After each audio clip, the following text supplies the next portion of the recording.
Listen, do you hear that? That gentle whisper across the sand, soft as silk, ancient as time itself. It is the voice of the Sahara, and tonight, it has stories to tell. Stories of an empire that existed long before the world knew the name of Mansa Musa, long before the great kingdoms of Mali and Songhai rose to touch the stars. Tonight, we journey back through the corridors of time, to a place where gold was not currency but destiny, where salt held the power of life and death, and where kings were touched by the divine light of the sun itself. But first, let us pause. Let us breathe in the cool night air of the desert, feel the sand between our fingers, and understand something important. The empire we are about to explore, the Ghana Empire, has no connection to the modern Republic of Ghana that sits along the Atlantic coast of West Africa today. No, this Ghana, this first Ghana, this golden Ghana existed far to the north in the heart of what we now call Mauritania and Mali. It was a different world, a different time, a different dream entirely. The confusion of names is understandable, for in 1957, when the former British colony of Gold Coast sought independence, they chose the name Ghana to honor this ancient empire, to connect themselves to the glorious past of African civilization. But the Ghana we speak of tonight existed 1,000 miles away, in the deep Sahara, where the sand dunes shifted like slow-moving oceans and the stars burned with the clarity of diamonds against the velvet sky.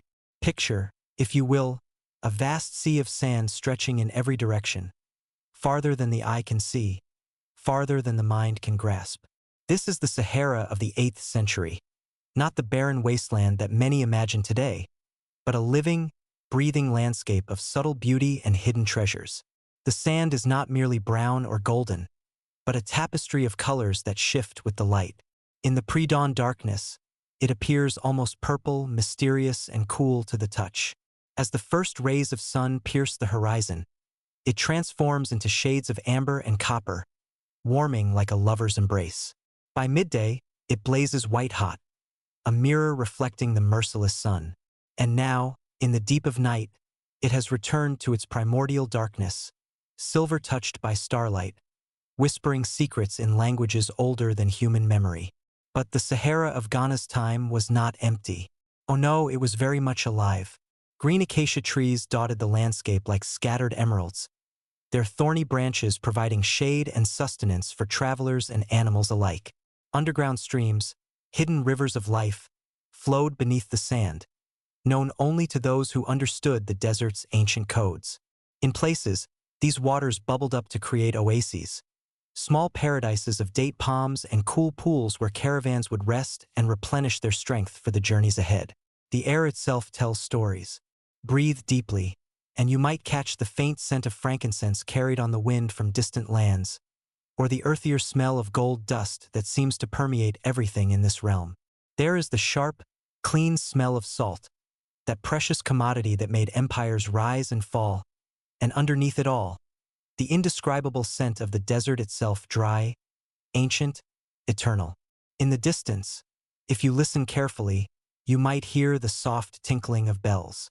Not the harsh clanging of metal on metal, but the gentle musical chiming of small bronze bells, each one carefully crafted and tuned to a specific note. These bells hang from the necks of camels, those magnificent ships of the desert, and their sound carries for miles across the empty landscape, a beacon of hope and commerce in the vast sea of sand. The camel bells grow louder now, more distinct, and slowly, emerging from the heat-shimmering horizon like a mirage made real, a caravan appears. At first, it is nothing more than a dark smudge against the star-filled sky, but as it draws closer, details begin to emerge.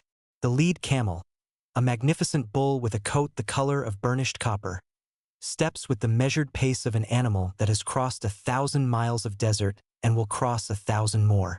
His rider, wrapped in indigo robes that seem to absorb the very darkness around them, sits with the easy confidence of one who has made this journey many times before. Behind the lead camel, a procession unfolds like a dream. Dozens of camels, each one loaded with treasures that would make kings weep with envy. Bundles of salt, white as snow and precious as silver, hang from their sides. Pouches of gold dust, carefully sealed and guarded, promise wealth beyond imagination. Ivory tusks, smooth as silk and white as moonlight, are lashed to wooden frames. Bolts of cotton cloth, dyed in colors that have no names, deep purples, brilliant blues, sunset oranges, flutter gently in the night breeze. But it is not just goods that this caravan carries. There are people too, travelers from distant lands who have joined this slow-moving river of commerce for protection and companionship. A merchant from Baghdad, his beard henned red, his eyes sharp as a hawk's, rides beside a Berber trader whose face is veiled against the sand and sun. Behind them, a group of pilgrims on their way to Mecca sway gently with the rhythm of their camels, their voices rising and falling in ancient prayers that seem to blend with the whisper of wind across the dunes. The caravan master, a man of perhaps 50 years with skin darkened by decades under the desert sun, rides near the center of the procession. His camel is not the largest or the most decorated, but there is something in his bearing that speaks of absolute authority. He knows every grain of sand for 1,000 miles, every oasis, every danger, every opportunity. His eyes, dark as the night sky, constantly scan the horizon, reading signs invisible to lesser mortals. A shift in the wind might tell him of a sandstorm approaching. The behavior of his camels might warn of raiders ahead. The color of the dawn sky might reveal the location of water. As the caravan moves through the night, the rhythm of the camel's footsteps creates a hypnotic beat, like a great drum played by invisible hands. Step, step, step, step. The sound echoes across the empty landscape, a primal rhythm that speaks of ancient migrations, of humanity's endless journey across the earth. The camel's breathing, deep and steady, mingles with the soft conversations of the travelers, creating a symphony of life in the midst of apparent emptiness. The stars above are not the dim, distant points of light that city dwellers see today, but brilliant jewels that seem close enough to touch. The Milky Way stretches across the sky like a river of diamonds, and the constellations tell stories that have guided travelers for millennia. The North Star, faithful and true, points the way to distant lands, while the Southern Cross, barely visible on the horizon, hints at mysteries beyond imagination. In this vast theater of sand and stars, the caravan is both insignificant and momentous. Insignificant because it is dwarfed by the immensity of the desert, a tiny line of life crawling across an endless expanse. Momentous because it represents something profound, the human drive to explore, to trade, to connect with others across impossible distances. These are not merely merchants seeking profit, but pioneers of human civilization, threading together the scattered pearls of humanity into something greater than the sum of its parts. The night air is cool now, a blessed relief from the scorching heat of the day. The travelers pull their robes closer around them, not from cold but from the deep, bone-penetrating chill that comes when the desert releases its stored heat to the star-filled sky. The sand beneath the camels' feet is firm and cool, making soft whooshing sounds as they walk, like the whisper of ancient secrets being shared. And there, in the distance, something new appears on the horizon. At first, it might be mistaken for another dune, another rise in the endless landscape. But as the caravan draws closer, as the bells chime more urgently and the camels quicken their pace as if sensing journey's end, it becomes clear that this is no natural formation.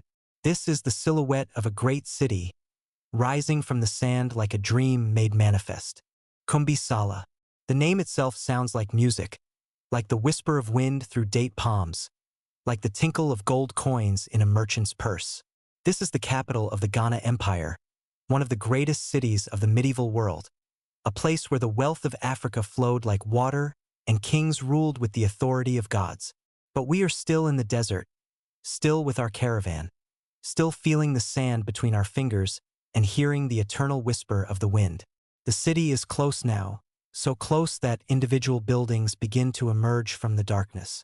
There are no electric lights, no neon signs, no modern intrusions to break the ancient spell. Instead, the city reveals itself slowly, organically, like a flower opening in the dawn. The first thing that strikes the traveler is the smell. Not the clean, empty smell of the open desert, but something richer, more complex. There is the scent of cooking fires, of meat roasting over charcoal, of bread baking in clay ovens. There is the smell of incense and exotic spices, of leather and cloth and the sweat of honest labor. And underneath it all, there is the unmistakable scent of gold, not the metal itself, which has no odor, but the essence of wealth, the psychic aroma of prosperity that seems to permeate everything in this place. The sounds change too. The simple rhythm of the caravan's progress gives way to something more complex, more alive. Dogs bark in the distance, their voices carrying across the night air. Somewhere, a baby cries and is quickly hushed. The night watch calls out challenges to the approaching caravan, their voices strong and alert. From within the city comes the sound of drums, soft and rhythmic, accompanying some late-night ceremony or celebration. As the caravan draws closer to the city walls, the true magnitude of Kumbi Sala becomes apparent. This is no simple trading post or desert outpost, but a genuine metropolis, a place where tens of thousands of people live and work and dream. The walls, built of clay and stone, rise high into the night sky, topped with crenellations that give them the appearance of a crown. Guard towers, square and solid, punctuate the walls at regular intervals, their dark shapes standing sentinel against the star-filled sky. The gates of the city are massive, built of thick timber and reinforced with bronze fittings that gleam dully in the starlight. They are closed now, as they always are during the hours of darkness, but the guards have been alerted to the caravan's approach. Torches flicker to life along the walls, casting dancing shadows that make the ancient stones seem to writhe and move like living things. The caravan master raises his hand, and the long line of camels and men comes to a halt. The sudden silence is profound, broken only by the soft snuffling of the camels and the distant sound of the night wind. This is a moment of transition, a threshold between the timeless world of the desert and the bustling complexity of urban life. In a few hours, when the sun rises and the gates open, this caravan will enter the city and become part of the great engine of commerce that drives the Ghana Empire. But for now, in this quiet moment between night and day, between journey and destination, there is only the vast silence of the desert and the patient waiting of men who have traveled far to reach this place. The Ghana Empire. Even the name requires explanation, for it is not what it seems. Ghana was not the name of a country, not the name of a people, not even the name of a city. Ghana was a title, a word that meant warrior king, in the language of the Sonic people who ruled this vast domain. When Arabic travelers wrote of the Ghana Empire, they were not describing a nation called Ghana, but rather the empire of the Ghana, the empire of the warrior king, the empire of the divine ruler who sat upon a throne of gold and commanded the loyalty of 1,000,000 subjects. This distinction is crucial to understanding the nature of this ancient kingdom. The Ghana was not merely a king in the European sense, not simply a man who ruled by birth or conquest. He was something more, something that transcended ordinary human authority. The Ghana was the link between the human and divine worlds, the conduit through which the gods spoke to mortals, the guardian of the sacred forces that made the rains come and the gold flow from the earth. The empire over which the Ghana ruled was vast beyond modern comprehension. It stretched from the Atlantic Ocean in the west to the great bend of the Niger River in the east, from the edge of the true desert in the north to the forest regions of the south. This was a territory larger than most European countries, a realm that encompassed dozens of different peoples, languages, and cultures, all united under the golden authority of the Ghana. But we are getting ahead of ourselves. The caravan still waits outside the gates of Kumbi Sala, and the night is deep and quiet around them. The travelers begin to make camp, unloading sleeping mats and water skins, preparing for the few hours of rest before dawn brings them into the city. Fires are lit, small and carefully contained, their flames dancing like tiny spirits in the darkness. The smell of tea begins to mingle with the other scents of the night, strong, sweet tea flavored with mint and sugar, the drink that has sustained desert travelers for centuries. The camels, those patient beasts of burden, settle onto the sand with deep, satisfied groans. Their day's work is done, at least for now, and they can rest their legs and replenish their strength for tomorrow's labors. Some of them begin to chew their cud, their jaws working in slow, meditative rhythm. Others simply close their eyes and seem to sleep, though those who know camels understand that they are always partially alert, always ready to respond to their master's commands. The desert around the city is not empty, even at this late hour. Other caravans have arrived before this one, and their camps dot the landscape like scattered stars. Each fire marks a group of travelers. Each group tells a story of distant lands and exotic goods. There are traders from the north, from the great cities of Morocco and Tunisia, their faces pale beneath their turbans, their robes rich with embroidery and decoration. There are merchants from the east, from the kingdoms along the Niger River, their skin dark as polished ebony, their voices musical with unfamiliar accents. There are even a few intrepid souls from the south, from the forest kingdoms where gold grows in the ground and ivory is as common as wood. All of these people, from all of these distant places, have come to Kumbi-Sala for the same reason: to trade, to exchange their goods for the wealth of the Ghana Empire. They have traveled hundreds or thousands of miles, crossed deserts and rivers, faced bandits and wild animals, all for the opportunity to enter this city and participate in the great marketplace that is the heart of the empire. The night deepens, and one by one, the travelers settle into sleep. But sleep in the desert is not the deep, oblivious rest of those who dwell in cities. It is a lighter thing, always aware of the environment, always ready to respond to the slightest change in the wind or the smallest sound in the darkness. The desert is not a hostile place, but it is an honest one, a place where inattention can mean death and where survival depends on constant awareness of one's surroundings. Above them, the stars continue their eternal dance, the same stars that have guided travelers across this desert for thousands of years. The constellations will slowly across the sky, marking the passage of time in the ancient way, without clocks or calendars, by the simple movement of light through darkness. The Great Bear rises in the north, the Scorpion sets in the west, and the Southern Cross, visible only as a faint glimmer on the horizon, hints at lands beyond the edge of the known world. This is the world of the Ghana Empire, a world of vast distances and patient travel, of caravans and oases, of gold and salt and the endless whisper of wind across sand. It is a world where time moves differently, where a journey might take months and where the arrival of a caravan is an event that can change the fortune of a city. It is a world where the Ghana sits upon his throne of gold, invisible to his subjects, divine in his authority, guardian of the greatest treasure house in all of Africa. Tomorrow, when the sun rises and the gates of Kumbi-Sala open, our caravan will enter the city and become part of this great story. But tonight, in the quiet darkness of the desert, we can only listen to the whisper of the wind and imagine the wonders that await us in the golden city of the Ghana. The hours pass slowly, as they always do in the desert, where time moves not by the ticking of clocks but by the gradual shifting of shadows and the ancient rhythm of breathing. The fires burn lower, the voices grow quieter, and the night settles into that profound silence that exists only in the empty places of the earth. But silence, in the desert, is never truly empty. It is full of stories, full of memories, full of the accumulated wisdom of generations who have passed this way before. An old man sits beside one of the dying fires, his face weathered by decades of sun and sand, his eyes bright with the accumulated knowledge of a lifetime spent traveling these routes. He is a griot, a keeper of stories, a living library of the oral traditions that preserve the history of these lands. Around him, a small group of younger travelers has gathered, drawn by the quiet authority in his voice and the promise of tales that will make the long night pass more quickly. "You ask about the Ghana," the old man says, his voice soft as silk, warm as honey. "You ask about this empire, this kingdom of gold that draws men from the ends of the earth. But to understand the Ghana, you must first understand the beginning.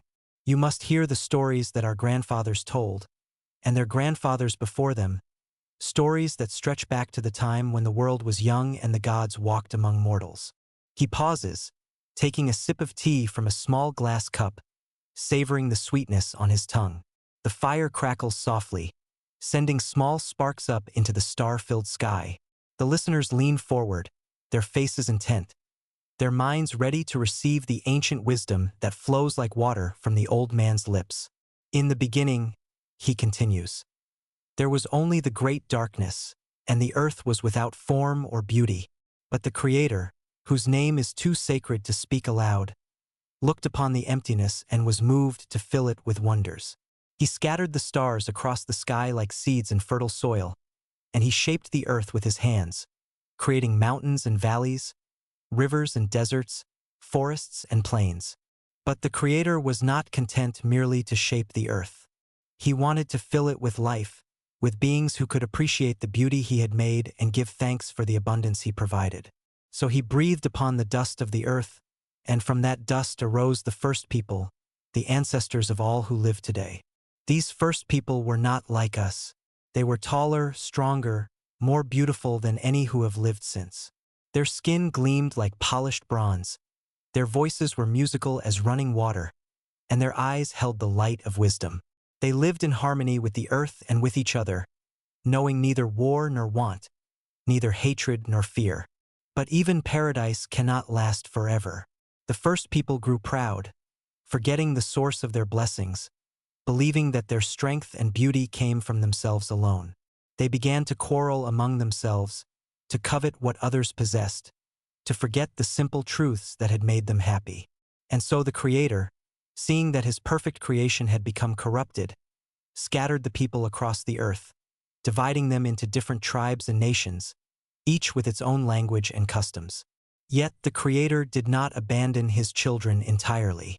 To each people, he gave a special gift, a particular talent that would help them survive and prosper in their new homes.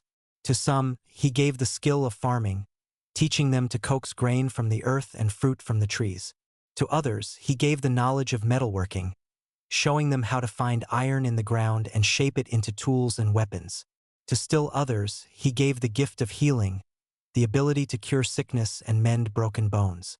But to one people, the people who would come to be known as the Sonic, the Creator gave the greatest gift of all. He gave them the knowledge of gold, the secret of finding and working the most precious of all metals. And with this knowledge came a responsibility, for gold was not merely a metal but a sacred substance, a piece of the sun itself fallen to earth. The Sonic were not numerous, nor were they the strongest of peoples, but they were wise, and they understood that their gift of gold was not meant for them alone. They became traders, sharing their golden treasure with other peoples in exchange for the things they needed: salt to preserve their food, iron to make their tools, cloth to cover their bodies, and horses to carry them swiftly across the vast distances of their homeland. And so, slowly, over many generations, the Sonic built a network of trade that stretched across the entire continent. They became the bridge between the peoples of the north, who dwelt in the cities of the Mediterranean coast, and the peoples of the south, who lived in the forests and savannas of the interior. Gold flowed north like a golden river, while salt and manufactured goods flowed south, and the Sonic became wealthy and powerful through their role as intermediaries. But wealth and power bring their own dangers. Other peoples began to look with envy upon the Sonic and their golden treasure. Raiders came from the desert, warriors from the forests, conquerors from distant lands, all seeking to claim the gold for themselves. The Sonic, being peaceful traders rather than warriors, seemed doomed to lose everything they had built. It was then that the first Ghana appeared. The old man pauses again, his eyes distant, as if he is seeing across the centuries to that legendary time. The fire has burned lower now, casting dancing shadows across his weathered face, making him look like a figure from ancient myth himself. His name is lost to time, this first Ghana, but his deeds are remembered. He was not born to the Sonic, but came to them from the east, from the land of the rising sun. Some say he was a prince of a distant kingdom, driven into exile by jealous brothers. Others claim he was a god in human form, sent by the Creator to protect his chosen people. Still others whisper that he was something else entirely, a being of such power that the very earth trembled at his footsteps.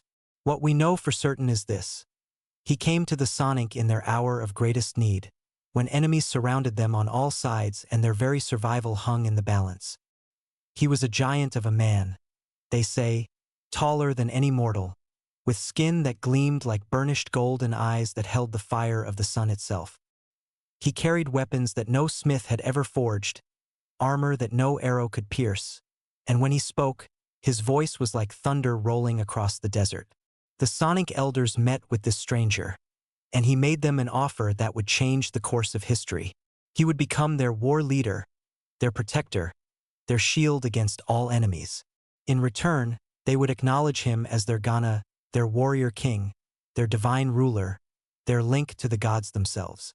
The title was not merely honorific, but carried with it sacred responsibilities and supernatural powers. The word Ghana itself held deep meaning in the Sonic language.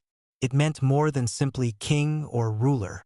It meant warrior, but a warrior of a special kind, one who fought not for personal glory or conquest, but for the protection of his people and the preservation of the sacred order. The Ghana was a guardian, a shepherd, a living symbol of the divine authority that governed all things. But the title carried with it a terrible price. The Ghana could never be merely human again. He was set apart from ordinary mortals, transformed into something between man and God. He could no longer walk freely among his people, could no longer speak directly to them, could no longer live as other men lived. He became a sacred figure, approachable only through elaborate rituals and formal ceremonies, visible to his subjects only at prescribed times and under carefully controlled conditions. The first Ghana accepted these conditions, and in doing so, he saved the Sonic from destruction. With supernatural strength and divine guidance, he led them to victory against all their enemies.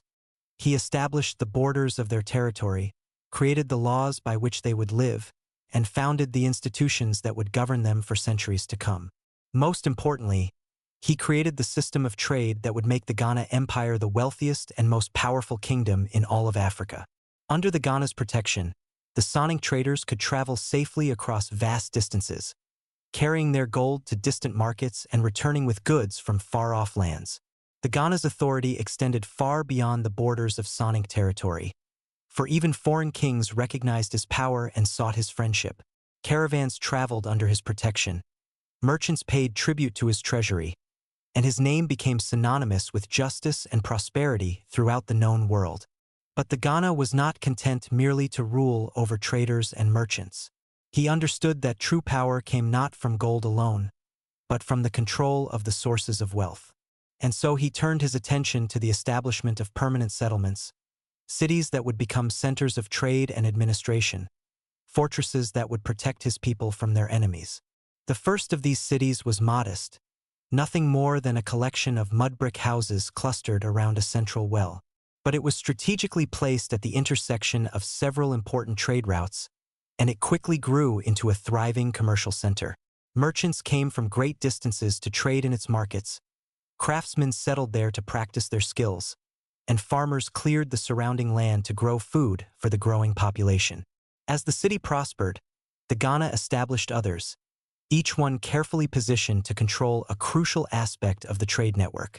There were cities that specialized in the collection and processing of gold, others that served as centers for the salt trade, still others that became famous for their skilled craftsmen and their beautiful manufactured goods. Each city was governed by officials appointed by the Ghana, men who had proven their loyalty and competence through years of faithful service. The trade routes themselves became increasingly sophisticated and organized. What had once been informal paths followed by individual traders became formal highways, marked by wells and rest stations, patrolled by the Ghana soldiers, and regulated by his laws. Merchants who traveled these routes paid taxes to the Ghana's treasury, but in return they received protection from bandits, assistance in case of emergencies, and access to the best markets in the known world. The northern routes led to the great cities of the Mediterranean coast, to Morocco and Tunisia, to Egypt and the holy cities of the Middle East. These routes carried gold and ivory, slaves and exotic woods, all the precious products of the African interior. In return, they brought salt and manufactured goods, horses and weapons, books and ideas from the civilized world. The southern routes penetrated deep into the forest kingdoms, where gold was mined from the earth and ivory was harvested from the mighty elephants that roamed in vast herds. These routes were more dangerous, passing through lands inhabited by peoples who had never acknowledged the Ghana's authority. But the profits were correspondingly greater. A successful expedition to the gold fields of the south could make a merchant wealthy for life. The eastern routes followed the great rivers, the Niger and the Senegal, connecting the Ghana Empire to the kingdoms of the Sudan and the trading cities of the Upper Nile. These routes carried not only goods but also ideas, for the eastern lands were where the new religion of Islam was beginning to spread, brought by Arab traders and missionaries who mingled with the caravans. The western routes led to the Atlantic Ocean, where the Ghana's authority extended to the very edge of the known world. These routes were shorter but no less important, for they connected the empire to the fishing peoples of the coast and the salt producers of the great coastal lagoons. The Ghana's influence reached even to the mysterious islands that lay beyond the horizon, where the spirits of the dead were said to dwell. As the trade network grew and prospered, so too did the Ghana's power and prestige. He was no longer merely the war leader of the Sonic, but the sovereign of a vast empire that stretched from the Atlantic to the Niger, from the edge of the Sahara to the borders of the forest kingdoms. His authority was acknowledged by dozens of different peoples. His laws were obeyed across hundreds of thousands of square miles, and his treasury was filled with the wealth of half a continent. But with great power came great responsibility. The Ghana was not free to rule as he pleased, for he was bound by the ancient laws and customs that governed his people. He was the guardian of the sacred traditions, the protector of the divine order, the living link between the world of mortals and the realm of the gods. Every decision he made, every law he proclaimed, every judgment he rendered had to be in accordance with the will of the ancestors and the requirements of justice. The Ghana's court became a center of learning and culture, attracting scholars and artists from across the known world. The royal library contained thousands of scrolls and books, written in Arabic and Hebrew, in Greek and Latin, in the various languages of Africa itself. The Ghana's advisors were men of great wisdom and experience, drawn from all the peoples of his empire, united in their loyalty to their divine ruler. The Ghana's army was the finest in Africa, equipped with the best weapons and armor that gold could buy, trained by the most skilled warriors from across the continent. But the Ghana rarely used his military might for conquest, preferring to extend his influence through trade and diplomacy. He understood that a willing vassal was more valuable than a conquered enemy, and that prosperity was a more reliable foundation for power than fear. The Ghana's justice was legendary throughout the known world. Men would travel for months to bring their disputes before his court, confident that they would receive a fair hearing and an equitable judgment. The Ghana's laws were simple and clear, based on the ancient customs of his people but adapted to the needs of a complex, multi-ethnic empire. Crime was rare in his domains, for his subjects knew that wrongdoing would be swiftly punished and that virtue would be rewarded. As the centuries passed, the Ghana Empire grew ever stronger and more prosperous. The cities became larger and more beautiful, the trade routes more extensive and more secure, the treasury more filled with gold and precious goods. The Ghana's name was spoken with reverence in the courts of distant kings, and his friendship was sought by rulers from across the known world. But the Ghana himself remained a figure of mystery, hidden behind the elaborate ceremonies and protocols of his court. His subjects knew him only as a distant, semi-divine presence, a golden figure glimpsed briefly during the great festivals and ceremonies that marked the passage of the seasons. He was, in the truest sense, the invisible king, the ruler whose power was felt everywhere but whose person was seen by none save his most trusted advisors. And so the Ghana Empire flourished, built on the foundation of trade and held together by the divine authority of the Ghana himself. It was a golden age, a time when the deserts bloomed with prosperity and the cities rang with the sound of commerce and celebration. It was a time when the Ghana's name was synonymous with justice and abundance, when his empire was the envy of the world and his capital was the greatest city in all of Africa. But every age, no matter how golden, must eventually come to an end. And as the stars will overhead and the night grows older, we can sense the shadows gathering on the horizon, the first hints of the changes that will transform this ancient land and bring the Ghana Empire to its destined conclusion. Yet that is a story for another time, another night, another whisper of wind across the eternal desert. The old griot falls silent, his tale complete for now, his voice blending back into the gentle murmur of the night. The fire has burned to embers, glowing softly in the darkness, and the listeners sit in contemplative silence, their minds filled with visions of the legendary Ghana and the golden age of his empire. In the distance, the first pale light of dawn begins to touch the eastern horizon, and the city of Kumbisala prepares to open its gates to another day of trade and prosperity. But the stories of the past still echo in the desert air, reminding all who hear them that the present is built upon the foundations of the past, and that the Ghana Empire, though ancient, is not forgotten. The bells of the caravans begin to stir, their soft chiming mixing with the call of the muezzin from the city's mosques, creating a gentle symphony that speaks of the blending of cultures and traditions that has always characterized this crossroads of the world.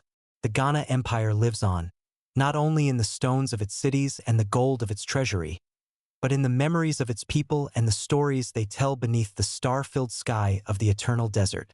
Dawn comes slowly to the Sahara, not with the sudden burst of light that marks morning in other lands, but with a gradual transformation that seems to emerge from the very essence of the desert itself. The eastern horizon begins to blush with the faintest touch of rose, a color so delicate it might be mistaken for imagination. The stars, those faithful companions of the night, begin to fade one by one, not disappearing but rather melting into the lightening sky like sugar dissolving in warm tea. The air changes first, becoming lighter, fresher, carrying new scents and sounds from the awakening city. The cool night breeze gives way to the first stirrings of the day wind, and with it comes the unmistakable aroma of breakfast fires being lit throughout Kumbisala. Smoke rises in thin, straight columns in the still air, carrying the scent of burning wood and charcoal, of grain being ground into flour, of meat being prepared for the morning meal.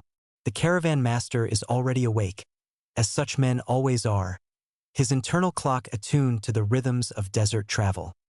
He moves quietly among his charges, checking the loads, examining the camels for signs of injury or illness, speaking softly to his men in the mixture of Arabic, Berber, and local languages that serves as the lingua franca of the trade routes. His movements are economical, practiced, those of a man who has performed these same tasks 1,000 times before. The camels begin to stir, their great heads lifting from the sand, their eyes blinking slowly as they adjust to the growing light. They rise in their peculiar way, back legs first, then front legs, their bodies swaying like ships in a gentle sea as they find their balance. The bells around their necks chime softly with each movement, creating a musical backdrop to the morning's activities. As the sky lightens, the true magnificence of Kumbisala begins to reveal itself. What had seemed in the darkness to be merely a large city now shows itself to be something far more impressive. A genuine metropolis, a place that rivals the greatest cities of the medieval world. The walls, built of local stone and clay brick, rise to a height of perhaps 20 feet. Their surfaces weathered by centuries of sun and sand but still solid and imposing.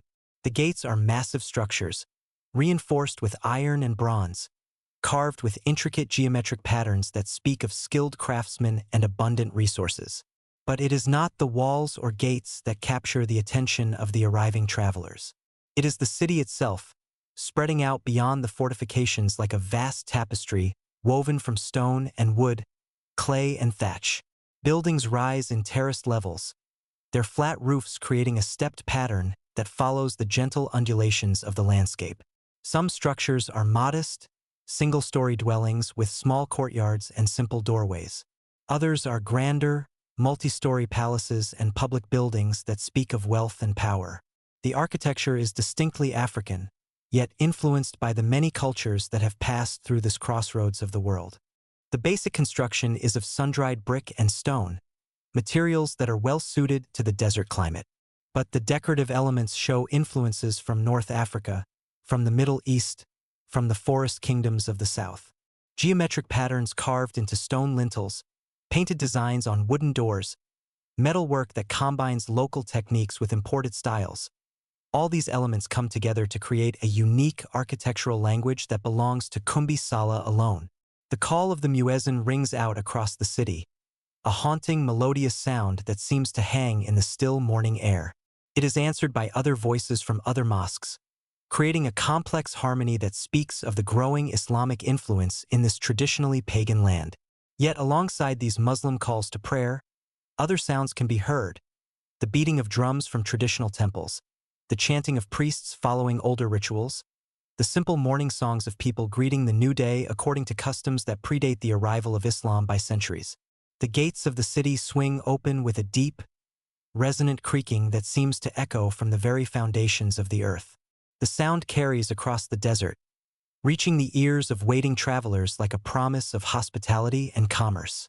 Guard towers on either side of the entrance are manned by soldiers in leather armor, their spears glinting in the early light, their faces alert but not unfriendly.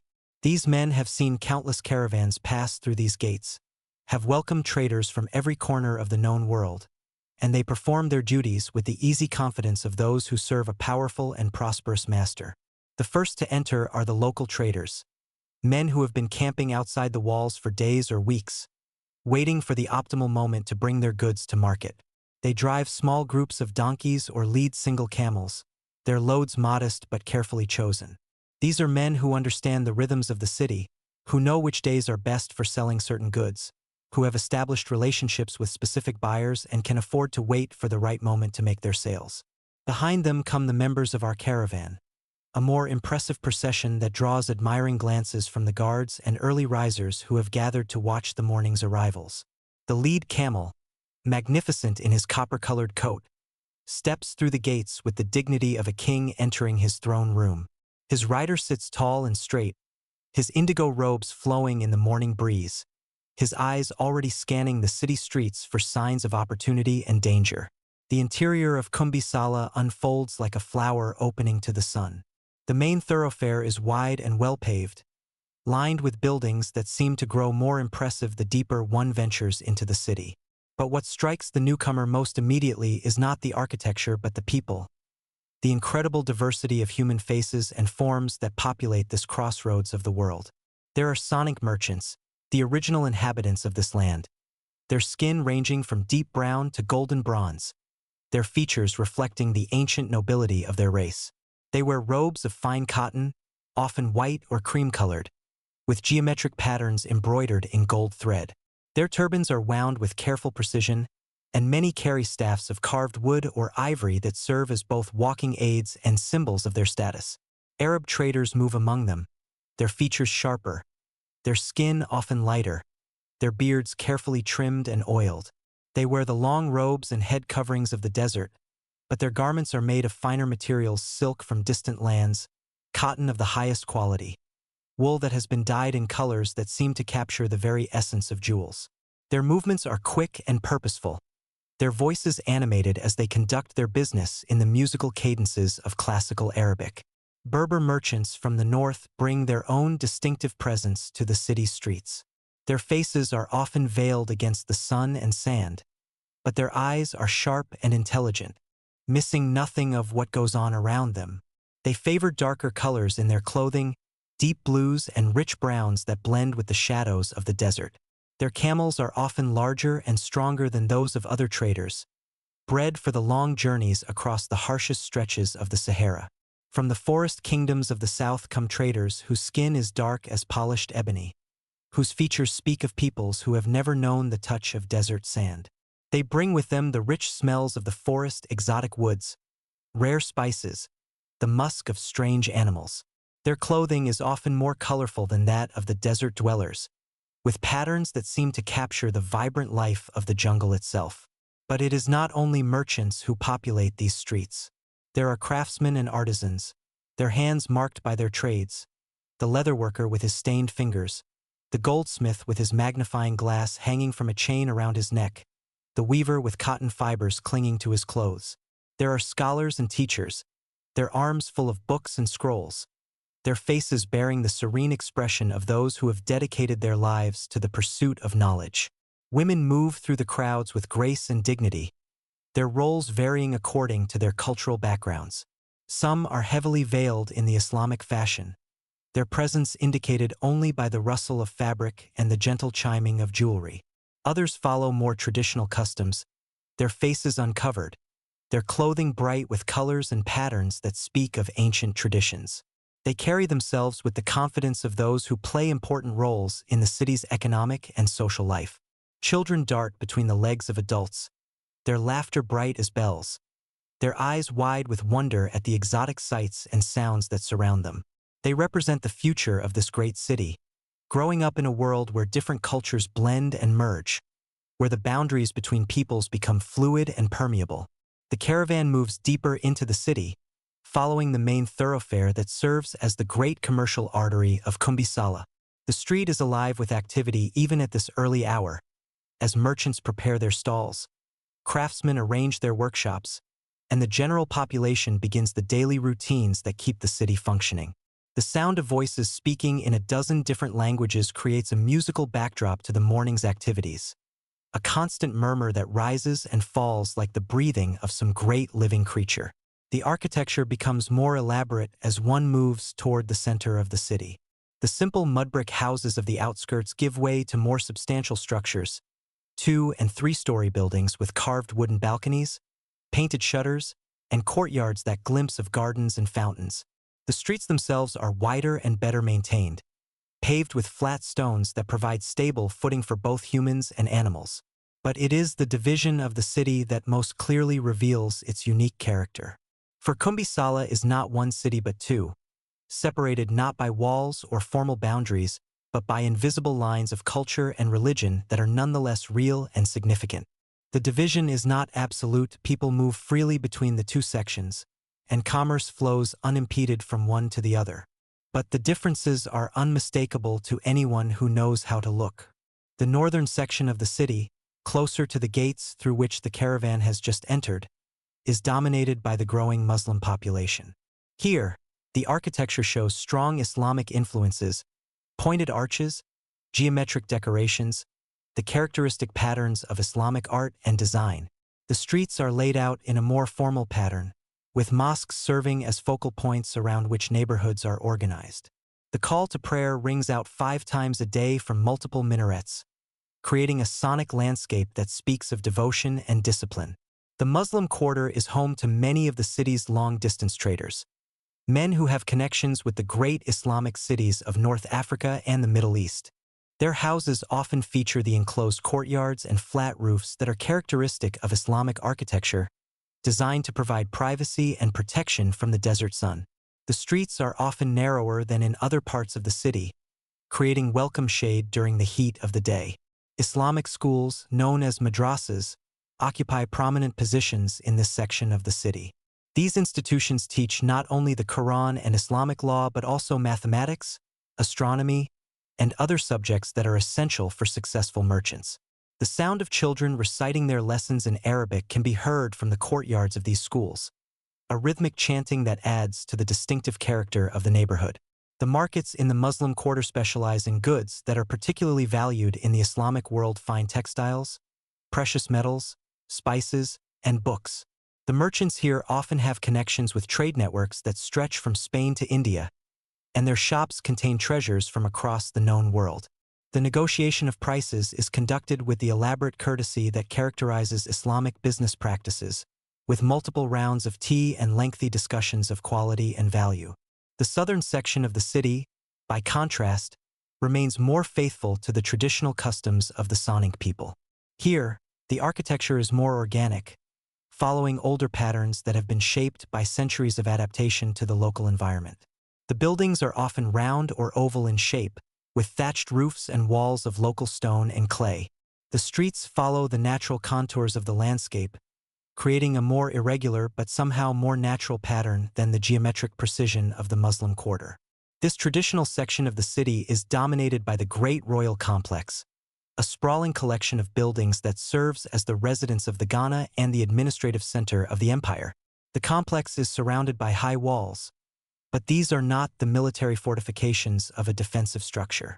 Rather, they are screens that provide privacy and create the sacred space necessary for the proper conduct of royal ceremonies and rituals. The royal complex is a city within a city, containing not only the living quarters of the Ghana and his court but also temples, administrative buildings, workshops, and the great treasury where the empire's gold is stored. The architecture here is distinctly African, with buildings that seem to grow organically from the earth itself. The walls are covered with decorative patterns that tell the history of the empire, and the courtyards are filled with trees and fountains that create oases of coolness in the desert heat. The Ghana himself dwells at the very center of this complex, in a palace that no ordinary person has ever seen. It is said that the building is covered entirely in gold, that the walls are made of precious stones, that the very air inside shimmers with divine light. Whether these stories are true or not, the palace serves its purpose, to create an aura of mystery and sanctity around the person of the Ghana, to emphasize his divine nature and his separation from ordinary mortals. The traditional quarter is also home to the great indigenous temples, structures that predate the arrival of Islam by centuries. These buildings are characterized by their integration with the natural environment, their use of local materials, and their incorporation of traditional symbols and designs. The priests who serve in these temples maintain the old rituals and ceremonies, ensuring that the spiritual traditions of the Sonic people are preserved and transmitted to future generations. The markets in the traditional quarter have a different character from those in the Muslim section. Here, the emphasis is on local products and traditional crafts. Gold dust is measured and weighed with ancient precision. Salt is cut into blocks according to customs that have been followed for generations, and craftsmen work with techniques that have been passed down through their families for centuries. The bargaining is more direct, more personal, reflecting the face-to-face relationships that characterize traditional African commerce. Between these two sections of the city, there is a zone of transition where the boundaries blur and the cultures merge.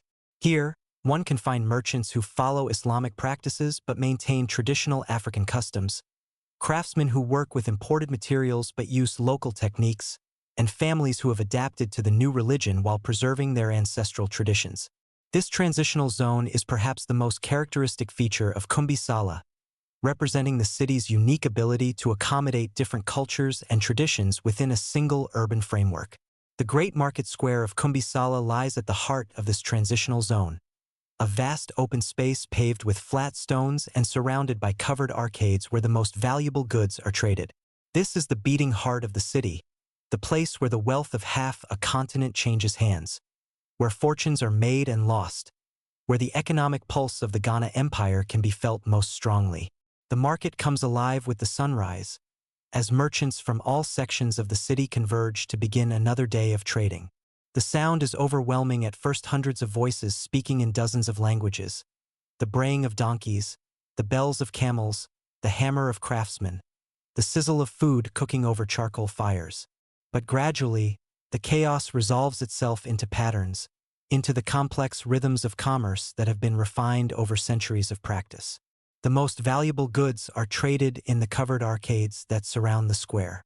Here, gold dust is measured on scales so precise that they can detect the weight of a grain of sand. Salt is examined by experts who can determine its origin and purity by taste alone. Ivory is inspected for flaws and graded according to size and quality. Slaves are examined and sold, their fate determined by their skills and physical condition. The negotiations are conducted in whispers, with small groups of men gathering around samples of merchandise, their faces intent with concentration. In the open square, the trade is more boisterous and democratic. Here, ordinary people come to buy the goods they need for daily life: grain and oil, cloth and leather, tools and weapons. The merchants who serve this market are more numerous and less wealthy than those in the arcades, but they provide the essential services that keep the city functioning. Their stalls are colorful and varied, creating a patchwork of textures and hues that delights the eye and stimulates the senses. The smells of the market are as varied as it sounds. There is the earthy smell of grain and legumes, the sharp scent of spices and herbs, the rich aroma of leather and cloth. The smell of cooking food mingles with the more exotic scents of imported perfumes and incense. Underlying everything is the distinctive smell of the desert itself: dry, clean, tinged with the metallic scent of sand and stone. The sights are equally varied and stimulating. Bolts of cloth in every color imaginable hang from wooden frames, their surfaces catching and reflecting the morning light. Piles of grain create golden pyramids that seem to glow with inner fire. Leather goods, saddles, bags, shoes, shields, are displayed with careful attention to their beauty and functionality. Weapons, swords, spears, bows, Arrows gleam with the deadly beauty of well-crafted steel. But it is the gold that draws the most attention, the gold that is the foundation of the city's wealth and power.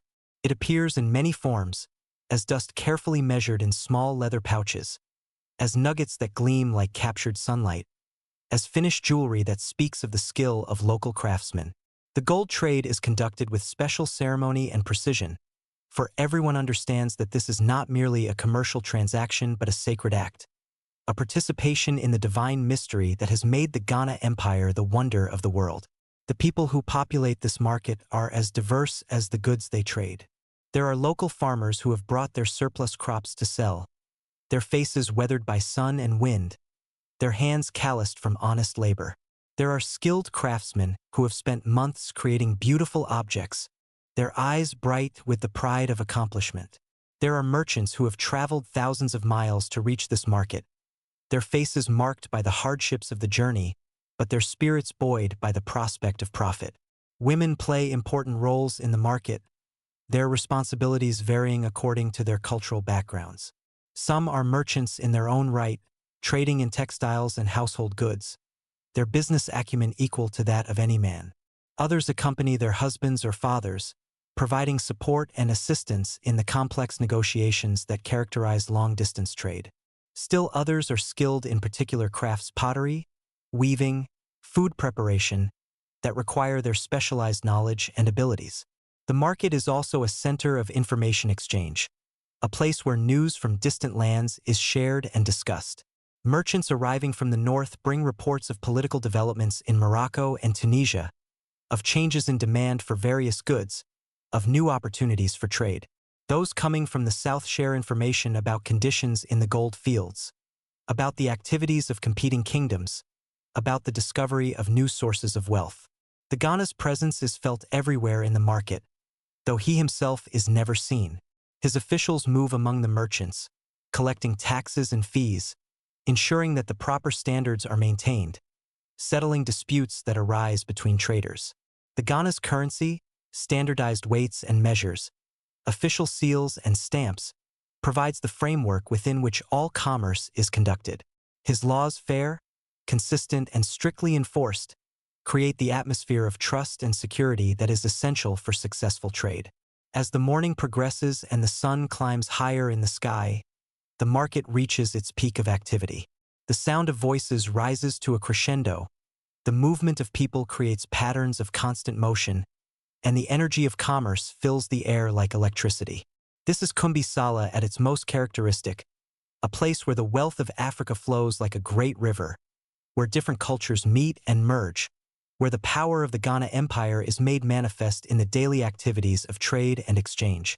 The caravan that entered the city gates at dawn has now dispersed throughout the market, its members seeking the best prices for their goods, establishing relationships with local merchants, gathering information about market conditions and future opportunities. They have become part of the great commercial organism that is Kumbi Sala, contributors to the prosperity that has made this city the greatest in all of Africa. But the market is only one aspect of this remarkable city. As the day progresses, other dimensions of life in Kumbi Sala will reveal themselves. The religious ceremonies that bind the community together, the administrative systems that keep the empire functioning, the cultural activities that make life rich and meaningful. The city is a living organism, constantly changing and adapting, yet maintaining its essential character as the golden heart of the Ghana Empire. The sounds of the market begin to blend with other urban sounds, the calling of the muezzin from the minarets, the chanting of priests in the traditional temples, the laughter of children playing in the courtyards, the gentle splash of fountains in the gardens of the wealthy. These sounds create a symphony of urban life that is unique to Kumbi Sala, a musical backdrop to the daily drama of existence in this crossroads of the world. As we stand in the market square, surrounded by the sights and sounds and smells of this extraordinary city, we can feel the pulse of an empire at its peak. The Ghana Empire has reached its golden age, a time when trade flourishes, when different cultures coexist in harmony, when the authority of the Ghana extends across vast territories and his name is spoken with reverence throughout the known world. This is Kumbi Sala in its glory, the greatest city of medieval Africa, the golden heart of the first great empire of the Western Sudan. The sun has climbed higher now, casting sharp shadows across the market square, and the true business of the day begins in earnest. The preliminary greetings and pleasantries are over, the quality of goods has been assessed, and now the serious work of commerce can commence. This is the moment when the Ghana Empire reveals its true nature, not as a military power built on conquest, but as a commercial empire founded on the patient exchange of goods across vast distances. In the most exclusive corner of the market, beneath a canopy of fine silk that filters the harsh sunlight into golden rays, the gold trade unfolds with the solemnity of a religious ceremony. The merchant who presides over this most sacred of transactions is an elderly Sonic man named Diarisso, whose family has dealt in gold for 7 generations. His fingers, long and delicate as those of a scholar, move with practiced precision as he examines each sample of gold dust that is brought to his stall. "Ah, my friend," he says to a travel-worn trader who has just arrived from the southern gold fields, his voice soft and musical. "You bring me gifts from the earth itself, but tell me, from which river does this gold come? For each source has its own character, its own virtue, and the price must reflect not only the weight but the quality of the metal." The trader, a man of the forest peoples whose skin bears the ritual scars of his clan, carefully unwraps a small leather pouch and pours a measure of gold dust onto Diarisso's bronze scales. The particles catch the light like tiny stars, each one a fragment of the sun itself fallen to earth. "This comes from the bambuk fields," he replies, his accent thick with the musical tones of the southern languages. "From the river that sings in the morning, where the fish are golden and the water runs sweet." Diarisso nods knowingly. He has heard this poetic description before, for the forest people speak of their gold sources in metaphors that have been passed down through generations. The river that sings in the morning is known to Arab geographers as the Senegal River, and its gold is indeed among the finest in all of Africa. He lifts a small amount of the dust with a bronze spoon, examining it closely through a magnifying glass made of polished crystal. "Yes," he murmurs, "I can see the characteristic flakes, the way the light dances on the surface.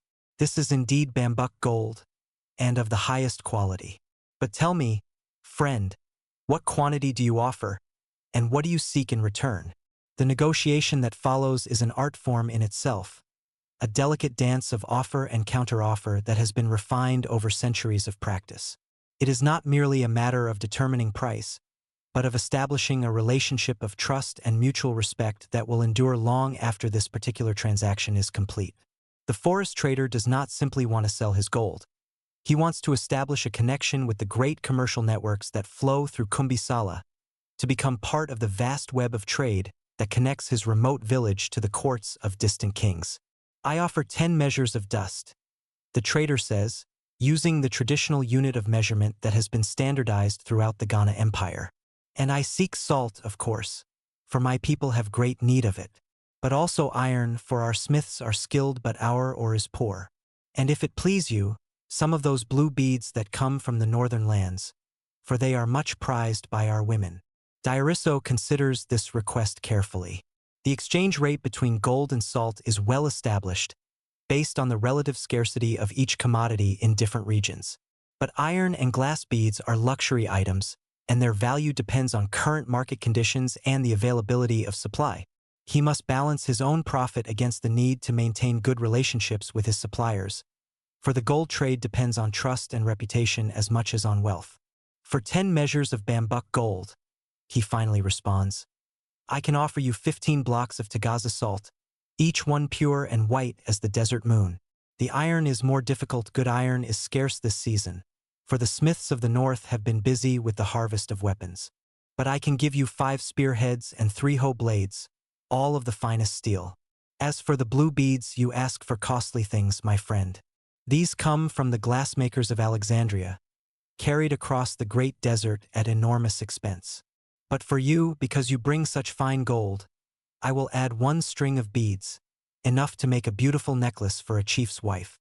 The trader's eyes brighten at this offer. He had hoped for more iron, but the quality of the salt is excellent, and the blue beads are indeed precious beyond measure. After further discussion and the ritual sharing of mint tea, the bargain is struck. The gold is carefully weighed and measured, the salt blocks are examined for purity and quality, and the iron goods are tested for hardness and temper. Each aspect of the transaction is witnessed by other merchants, for reputation is everything in this business, and any hint of dishonesty or unfair dealing would spread quickly through the trade networks. But gold is not the only precious commodity that flows through the markets of Kumbisala. In another section of the square, the salt trade unfolds with equal ceremony and precision. The merchant who dominates this trade is a Berber named Abu Bakr, whose caravans travel regularly to the great salt mines of Tagaza, far to the north in the heart of the Sahara. His stall is dominated by massive blocks of salt, each one cut to standard size and shape, their surfaces gleaming white as snow in the bright sunlight. "Come, my brothers," Abu Bakr calls out to passing traders, his voice carrying the musical accent of the northern deserts. "See what treasures I bring from the mines of Tagaza, where the salt is pure as mountain snow and precious as silver. Each block is worth its weight in gold in the southern lands, where the people hunger for this gift of the earth." A group of merchants from the forest kingdoms approach his stall, their eyes wide with wonder at the sight of so much salt in one place. In their homeland, salt is obtained by a laborious process of evaporating seawater or extracting it from saline plants, and the quantities available are always limited. Here, displayed in abundance, is enough salt to preserve meat for an entire village for a year. "What price do you ask for this marvel?" one of them inquires, his voice respectful but eager. "In our lands, such salt as this would make a man wealthy beyond his dreams." Abu Bakr smiles, for he has heard such comments many times before. "The price is fair, my friend, for I do not seek to impoverish my customers, but to build lasting relationships. 1 block of Tagaza salt for 1 measure of gold dust, or its equivalent in other goods. But I tell you truly, the value of this salt extends far beyond its weight in gold. With this salt, you can preserve meat for long journeys, you can cure hides for leather, you can season your food and make it fit for kings." The forest merchant examines the salt carefully, testing its purity with his tongue, feeling its texture between his fingers. Salt of this quality is indeed rare in the southern lands, where the humid climate makes preservation difficult and the lack of natural salt deposits forces people to rely on inferior substitutes. A single block of Tagaza salt could transform the diet of an entire household, allowing them to preserve meat from successful hunts and trade with neighboring villages. "I have no gold dust," the merchant admits, "but I carry other things of value. What would you say to ivory, pure white and taken from the greatest elephants of the deep forest? Or leopard skins, spotted like the stars of heaven? Or kola nuts, which bring energy and strength to those who chew them?" Abu Bakr considers these alternatives carefully. Ivory is always in demand in the northern markets, where it is carved into beautiful objects for the wealthy. Leopard skins are prized for their beauty and rarity, often used in royal ceremonies and religious rituals. Kola nuts, while less valuable per unit of weight, are essential for long desert journeys, providing energy and alertness to weary travelers. "Show me what you have," he says, "and let us see if we can reach an agreement that benefits us both." The negotiation that follows involves not only the determination of relative values, but also the assessment of quality and condition. The ivory must be examined for cracks and flaws, the leopard skins must be properly cured and free from damage, the kola nuts must be fresh and potent. Each item is weighed and measured, compared to established standards, and evaluated according to current market conditions. The complexity of these transactions reflects the sophisticated nature of the Ghana Empire's economy. This is not a simple barter system where goods are exchanged directly for other goods, but a complex network of credit, reputation, and long-term relationships that enables trade to flow smoothly across vast distances and cultural boundaries. Merchants like Abu Bakr and Diarisso serve as more than simple buyers and sellers. They are bankers, information brokers, and cultural ambassadors who connect distant regions and diverse peoples. The iron trade, conducted in a different section of the market, reveals another aspect of the empire's economic complexity. The merchant who dominates this trade is a sonic smith named Conate, whose family has been working metal for generations. His stall is filled with the tools and weapons that are essential for daily life in medieval Africa: hoes and axes for farming, spears and swords for hunting and warfare, knives and needles for crafts and household tasks. Iron is the bone of civilization, Conade explains to a group of customers, his voice carrying the authority of generations of accumulated knowledge. Without iron, we cannot clear the forests, cannot till the soil, cannot defend ourselves from our enemies. The iron I offer comes from the best mines in the empire, worked by smiths who have inherited the secrets of their craft from their ancestors. The iron trade is complicated by the fact that iron ore is not found everywhere, and the knowledge of smelting and working iron is closely guarded by specialized craftsmen. Some regions of the empire are rich in iron ore but lack the skilled smiths needed to work it effectively. Others have master smiths but must import their raw materials from distant sources. The result is a complex network of specialization and exchange that spreads across the entire empire. A young trader from the eastern provinces approaches Konate's stall, his eyes bright with interest. "I come from the land of the great bend of the river," he says, referring to the region where the Niger River curves northward toward the desert. "Our smiths are skilled, but our ore is poor. What would you ask for good iron bars, suitable for working into tools?" Conade examines the young man carefully, noting the quality of his clothing, the ornaments he wears, the way he carries himself. These details tell a story of social status and economic capability that is essential for determining the terms of trade. "Iron bars are costly," he replies, "for they represent not only the value of the ore but also the skill of the smith who has refined it. But tell me, what can you offer in return? What goods does your distant land produce that might be of value here in Kumbisala?" The young trader's face brightens. "We have cotton," he says, "the finest cotton in all the empire, white as clouds and soft as silk. Our women spin it into thread so fine it seems like spider's web, and our weavers create cloth that is prized even in the courts of the north. I carry samples with me, if you would care to examine them."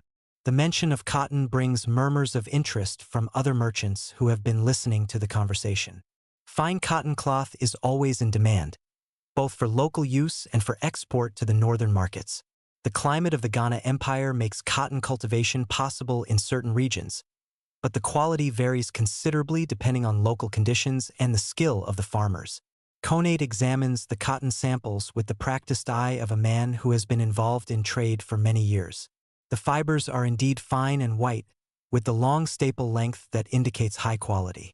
The thread is evenly spun and strong, while the finished cloth is smooth and well woven. This is cotton that would command high prices in any market. "Your cotton is indeed fine," he admits, "and I can see that your people are skilled in its cultivation and processing. But cotton, while valuable, is not as precious as iron. I would need a considerable quantity to make the exchange worthwhile." The negotiation that follows reveals the complex calculations that underlie all trade in the Ghana Empire. The relative values of different commodities are determined not only by their intrinsic worth but also by their scarcity, their transportability, and their demand in different markets. Cotton is valuable but bulky, making it expensive to transport over long distances. Iron is more compact but heavier, requiring strong pack animals and careful planning for long journeys. Meanwhile, in the most discreet corner of the market, a trade unfolds that is both more profitable and more morally complex than any other. The slave trade, conducted in whispered conversations and hidden chambers, represents the dark side of the Ghana Empire's prosperity. The merchant who dominates this trade is a man named Al-Mansur, whose origins are unclear but whose wealth is undeniable. His stall is inconspicuous, marked only by a small sign in Arabic script, but those who know where to look can find him. The slaves who are traded here come from many sources. Some are prisoners of war, captured in the raids and conflicts that periodically erupt along the empire's borders. Others are criminals who have been sentenced to slavery as punishment for their crimes. Still others are people who have sold themselves or their family members into slavery to escape poverty or debt. Each case is different, but all represent human beings reduced to the status of commodities. "I seek strong men for the copper mines," a merchant from the north whispers to Al-Mansur, his voice barely audible above the noise of the market. The work is hard, but the pay is good for those who can endure it. What can you offer? Al-Mansur considers this request carefully. The copper mines of the north are notorious for their harsh conditions, and slaves sent there rarely survive for more than a few years. But the demand for copper is strong, and the mine owners are willing to pay good prices for suitable workers. I have several possibilities, he replies, but the cost will be high. Strong men are always in demand, and the supply is limited. The negotiation that follows is conducted in the same businesslike manner as any other trade, but the subject matter makes it deeply disturbing. Human beings are evaluated like livestock, their strength and health assessed, their skills and experience catalogued. The prices discussed represent not just economic value but human suffering, the breaking of families and communities, the reduction of free people to the status of property. Not all slavery in the Ghana Empire is the brutal exploitation that characterizes the mining operations. Many slaves serve as domestic workers, craftsmen, or soldiers, and their conditions can be relatively comfortable. Some even achieve positions of responsibility and influence within their masters' households. But the fundamental injustice remains the denial of human freedom and dignity for the sake of economic profit. The slave trade also reveals the international connections of the Ghana Empire. Slaves are exported to the northern markets, where they are sold to wealthy households in Morocco, Tunisia, and Egypt. Some are even shipped across the Mediterranean to Europe, where they serve in the courts of Christian kings. In return, the empire receives luxury goods, manufactured products, and precious metals that enhance its wealth and power. But the true foundation of the Ghana Empire's prosperity lies not in any single commodity, but in the empire's position as an intermediary between different economic zones. The empire sits at the crossroads of the Sahara, controlling the routes that connect the gold-producing regions of the south with the salt mines of the north, the ironworking centers of the east with the cotton-growing areas of the west. This strategic position allows the Ghana to extract tribute and taxes from all trade that passes through his territory, while also providing opportunities for his own merchants to profit from the exchange of goods. The caravan routes that connect the empire to the outside world are marvels of organization and planning. The northern routes, which carry goods to the Mediterranean coast, are perhaps the most challenging and most profitable. These routes cross hundreds of miles of desert, through landscapes where water is scarce and the sun is merciless. The caravans that attempt these journeys must be carefully planned and well supplied, with experienced guides who know the location of every well and oasis. A typical caravan bound for the north might consist of several hundred camels, each one carrying up to 300 pounds of goods. The caravan master is a man of enormous responsibility, for the success or failure of the expedition depends on his knowledge and leadership. He must plan the route, arrange for supplies, hire guards, and negotiate with the various authorities who control different segments of the journey. The goods carried by these caravans represent the concentrated wealth of the Ghana Empire. Gold dust is packed in leather pouches and hidden in secret compartments to protect it from bandits. Ivory is carefully wrapped to prevent damage during the long journey. Slaves are chained together in groups, their movement carefully controlled to prevent escape.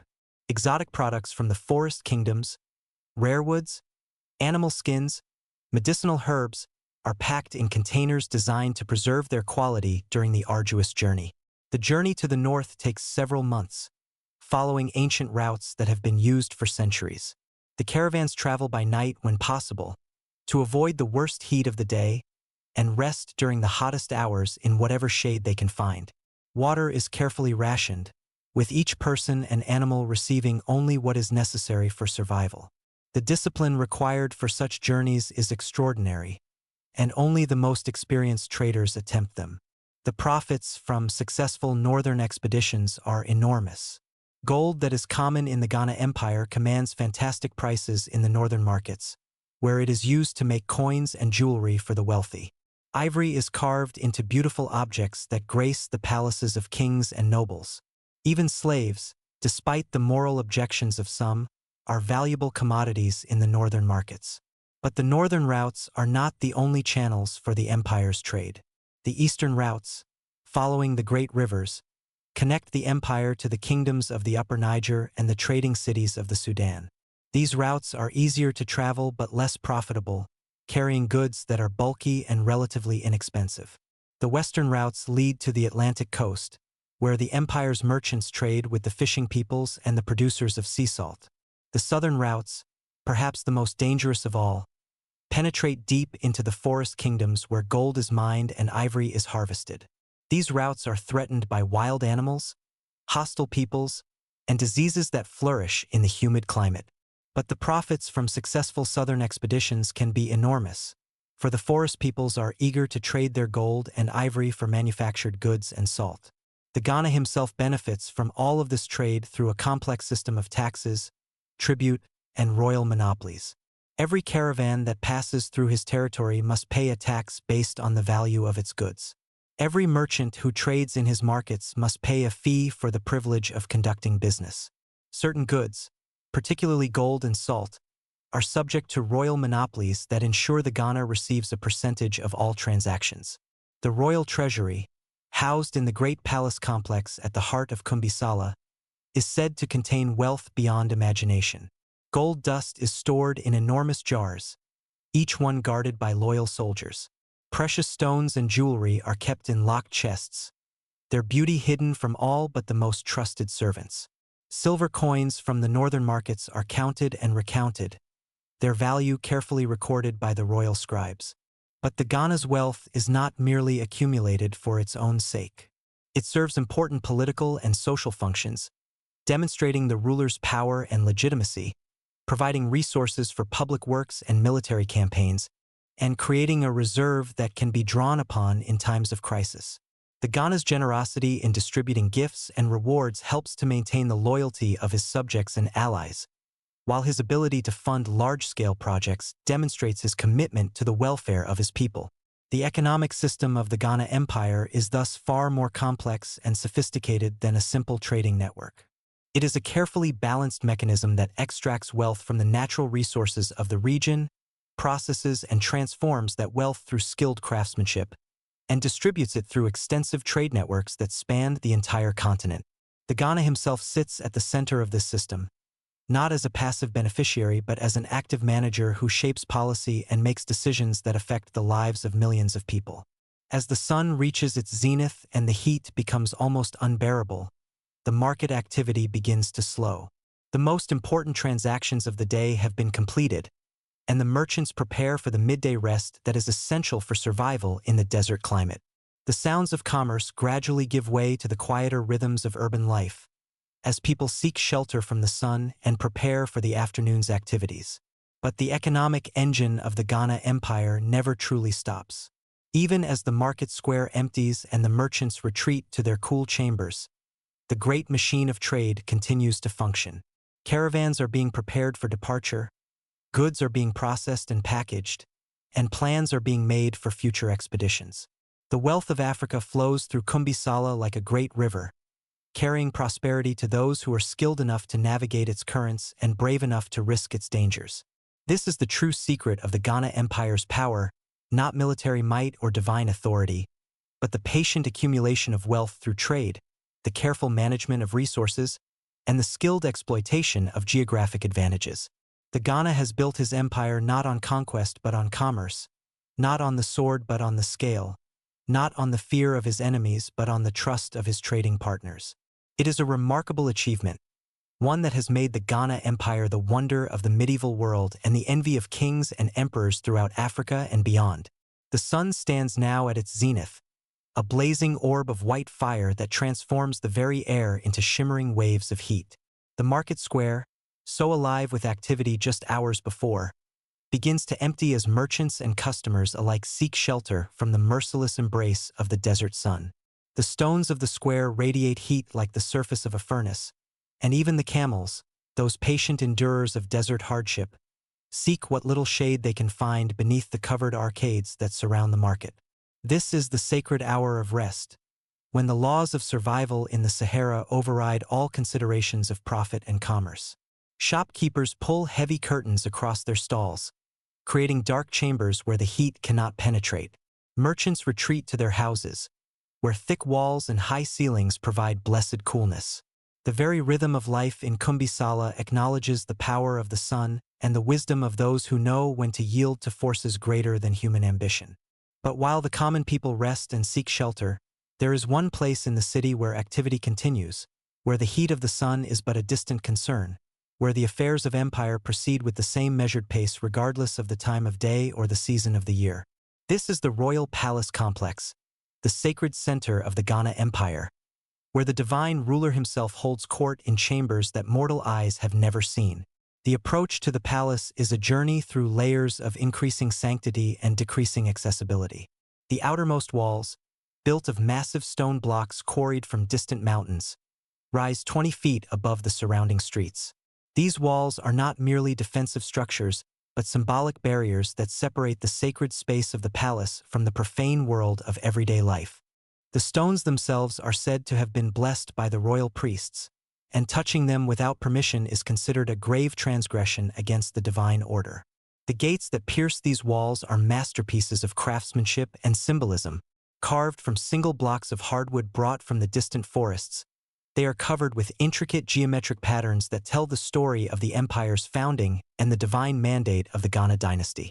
The patterns are not merely decorative but serve as a form of sacred writing, comprehensible only to the initiated few who have been trained in the ancient mysteries of royal symbolism.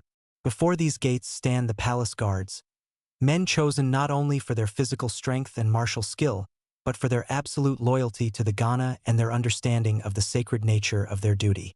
They wear uniforms of white cotton, the color of purity and divine favor, and carry spears tipped with gold, the metal of the sun itself. Their faces are marked with ritual scars that identify them as members of the royal guard, and their silence is as complete as their vigilance.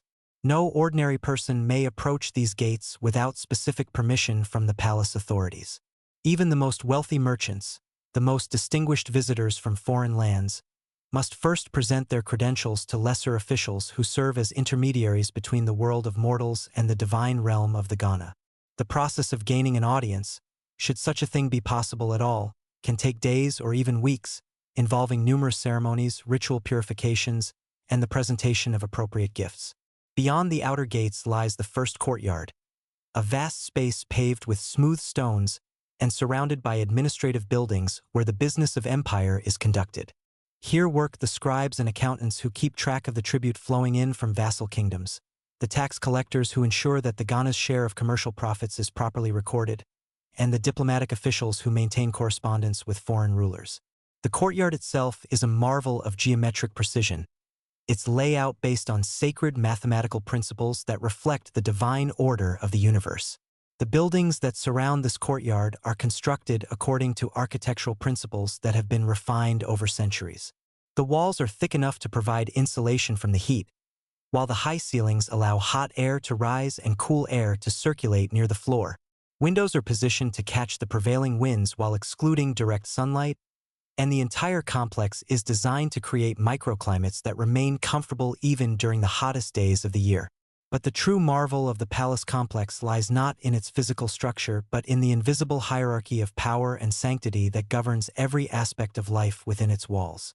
Each level of the complex corresponds to a different degree of proximity to the divine person of the Ghana, and access to each level is strictly regulated according to principles that have been established since the founding of the empire. The second courtyard, reached through another set of guarded gates, is smaller and more intimate than the first.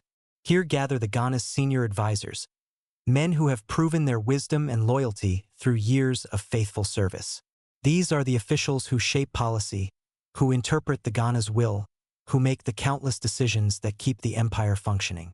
They are drawn from the most noble families of the Sonic people, but their authority comes not from birth alone but from their demonstrated competence and their absolute devotion to the Ghana and the principles he represents. The buildings surrounding this courtyard are more luxurious than those in the outer areas, their walls decorated with intricate carvings and paintings that depict the history of the empire and the deeds of its rulers. The rooms are furnished with the finest products of the empire's craftsmen, carpets woven from the softest wool, furniture carved from precious woods, vessels made from gold and silver, Yet even these luxuries pale in comparison to the magnificence that lies deeper within the palace complex. The third courtyard is the realm of the palace priests, the men who serve as intermediaries between the Ghana and the divine forces that govern the universe. These are not merely religious officials but the keepers of the sacred knowledge that legitimizes the Ghana's rule and ensures the continued prosperity of the empire.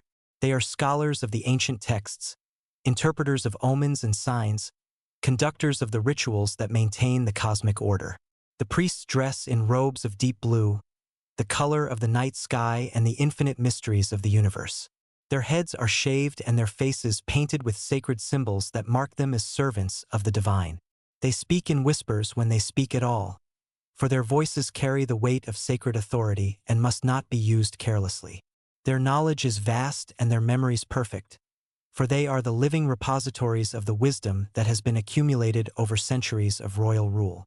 The fourth courtyard is the domain of the royal family, the brothers and cousins and uncles of the Ghana who share in his divine nature but do not possess his ultimate authority. Here live the princes who may one day succeed to the throne, the princesses who will marry foreign rulers to cement diplomatic alliances, and the elder relatives who serve as advisors and guardians of tradition. The architecture here is more personal and domestic, with gardens and fountains that provide beauty and tranquility in the heart of the desert.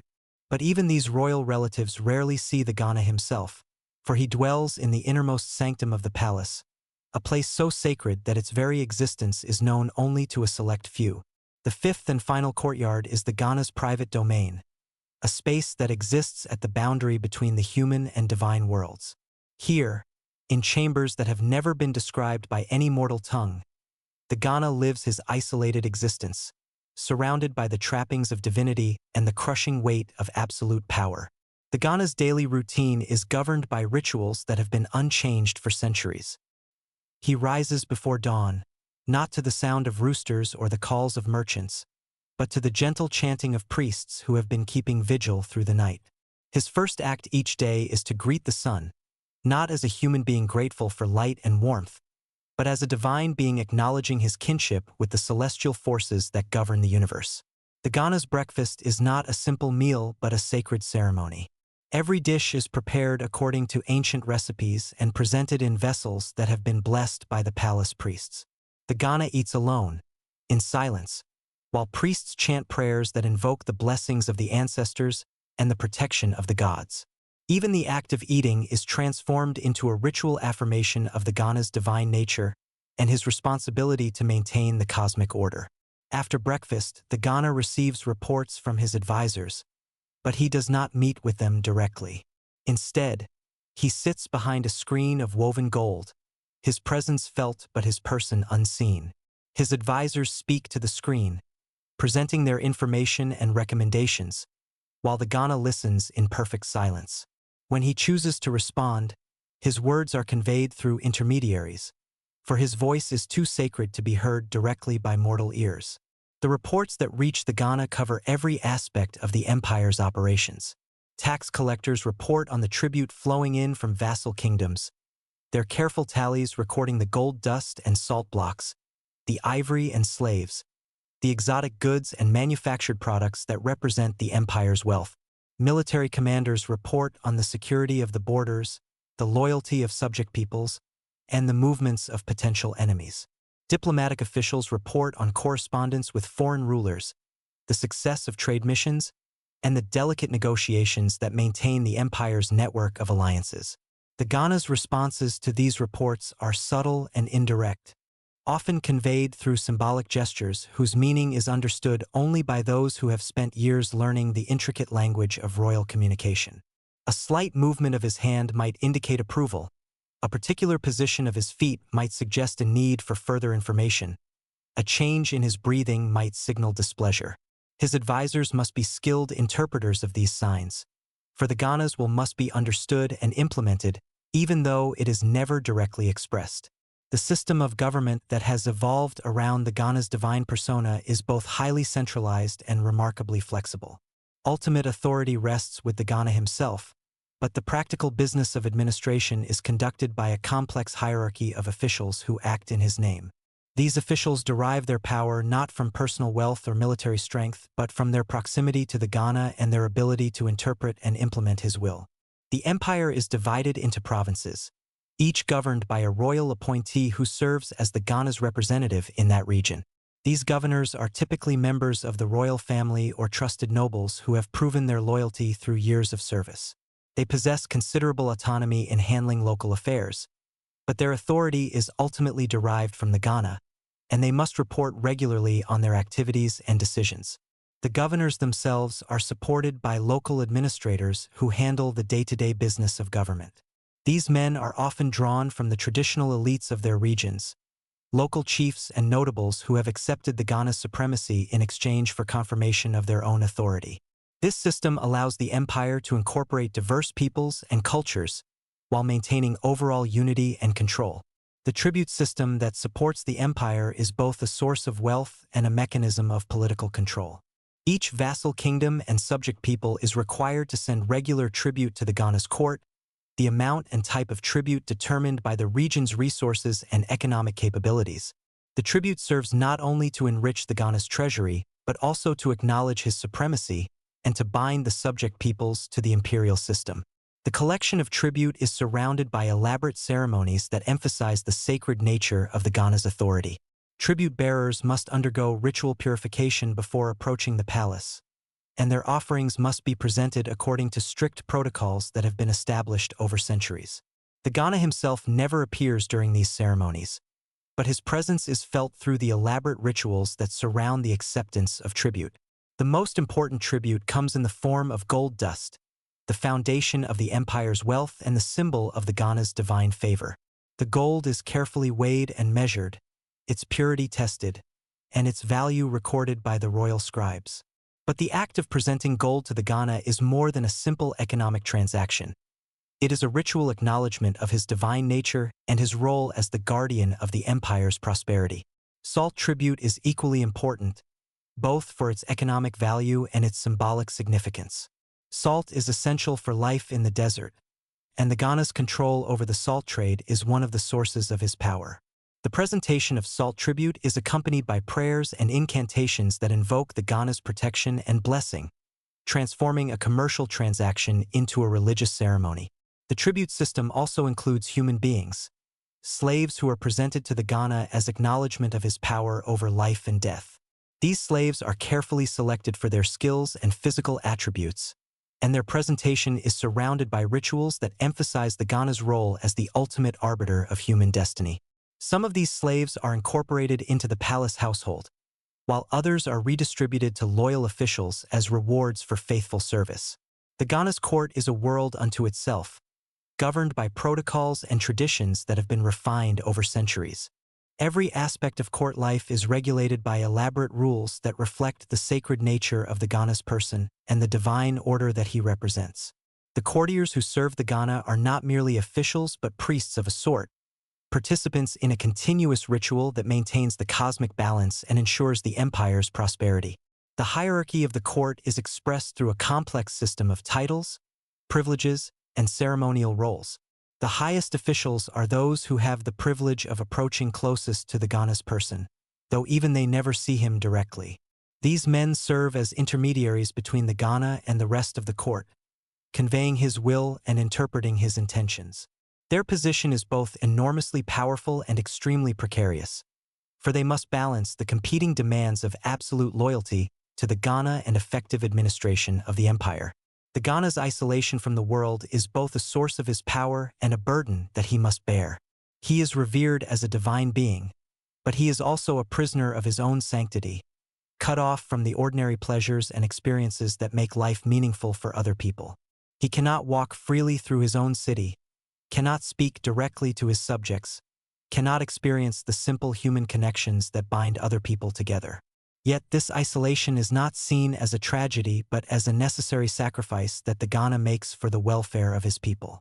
His separation from the world is what allows him to serve as a conduit for divine power, to maintain the cosmic order that ensures the empire's prosperity.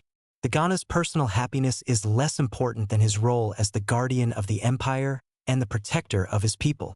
The Ghana's physical person is surrounded by mysteries that add to his aura of divine power. It is said that he never ages, that his body remains young and strong through the intervention of divine forces. Some claim that he possesses supernatural abilities, the power to see into the future, to communicate with the spirits of the ancestors, to control the forces of nature.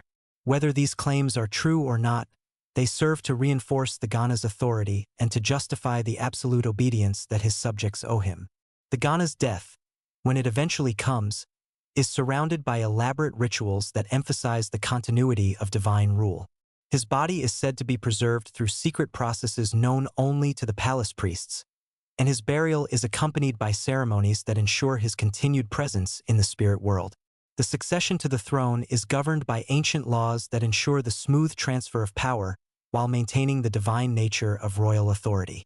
The new Ghana, upon his accession, must undergo a series of rituals that transform him from a mortal prince into a divine ruler. These rituals, conducted in the deepest chambers of the palace, are said to involve the intervention of supernatural forces that grant the new ruler the powers and responsibilities of his office. The specific nature of these rituals is a closely guarded secret, known only to the palace priests and the members of the royal family. The Ghana's power extends far beyond the borders of his immediate domain, reaching into the vassal kingdoms and tribute-paying peoples that acknowledge his supremacy. These subject rulers are bound to the Ghana by complex networks of obligation and loyalty that are both political and religious in nature. They rule in their own territories with considerable autonomy, but they must acknowledge the Ghana's ultimate authority and contribute to the empire's wealth and security. The relationship between the Ghana and his vassals is maintained through a system of embassies, gifts, and ceremonial exchanges that reinforce the hierarchical nature of the empire. Vassal rulers must send regular embassies to the Ghana's court, bringing tribute and seeking confirmation of their authority. These embassies are elaborate affairs, involving hundreds of participants and lasting for weeks or months. The Ghana's response to these embassies is carefully calculated to maintain the delicate balance of power that holds the empire together. He must be generous enough to reward loyalty and demonstrate his wealth, but not so generous as to appear weak or to encourage excessive demands. He must be stern enough to maintain discipline and respect, but not so harsh as to provoke rebellion or defection. The empire's military system is built around the Ghana's divine authority and his role as the supreme commander of all armed forces. The Ghana himself never leads armies into battle, for his person is too sacred to be exposed to the risks of warfare. Instead, he appoints trusted generals who command in his name, their authority derived from their proximity to the Ghana and their ability to channel his divine power. The Ghana's army consists of both professional soldiers and militia forces drawn from the subject peoples. The professional soldiers are typically members of the Royal Guard, men who have sworn absolute loyalty to the Ghana and undergone extensive training in the arts of warfare. They are equipped with the finest weapons and armor that the empire's wealth can provide, and they serve as the backbone of the empire's military power. The militia forces are drawn from the general population, organized according to traditional patterns of kinship and locality. These men are less well-trained and equipped than the professional soldiers, but they provide the numerical strength necessary for large-scale military operations. Their loyalty is ensured through a combination of traditional obligations, religious devotion, and the tangible benefits that flow from the empire's prosperity. The Ghana's military strategy emphasizes defensive operations and the protection of trade routes rather than aggressive conquest. The empire's wealth comes from trade, not from territorial expansion, and the Ghana's primary military objective is to maintain the security and stability that allow commerce to flourish. When military action is necessary, it is typically conducted as a police operation rather than a war of conquest, designed to restore order and punish rebellion rather than to acquire new territory. The Ghana's justice system reflects his role as the supreme arbiter of all disputes and the guardian of the divine order. All law ultimately flows from the Ghana's will, though in practice it is administered by a hierarchy of judges and officials who act in his name. The Ghana himself never sits in judgment, for his person is too sacred to be involved in the mundane disputes that characterize human society. The legal system combines traditional African customs with innovations that reflect the complex needs of a multi-ethnic empire. Local disputes are typically handled by traditional authorities according to customary law, while more serious matters are referred to royal officials who apply the Ghana's law. The system is designed to be flexible and responsive to local conditions while maintaining overall unity and consistency. The Ghana's role as the supreme source of justice is expressed through the elaborate rituals that surround the administration of law. Court proceedings are conducted in the Ghana's name, with his authority invoked at every stage of the process. The most serious crimes are considered offenses against the Ghana's person, and their punishment is designed to restore the cosmic order that has been disrupted by the criminal act.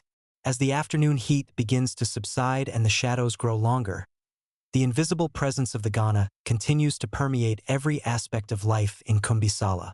He is the unseen center around which the entire empire revolves, the divine source of authority that gives meaning and purpose to the complex activities of trade, administration, and daily life.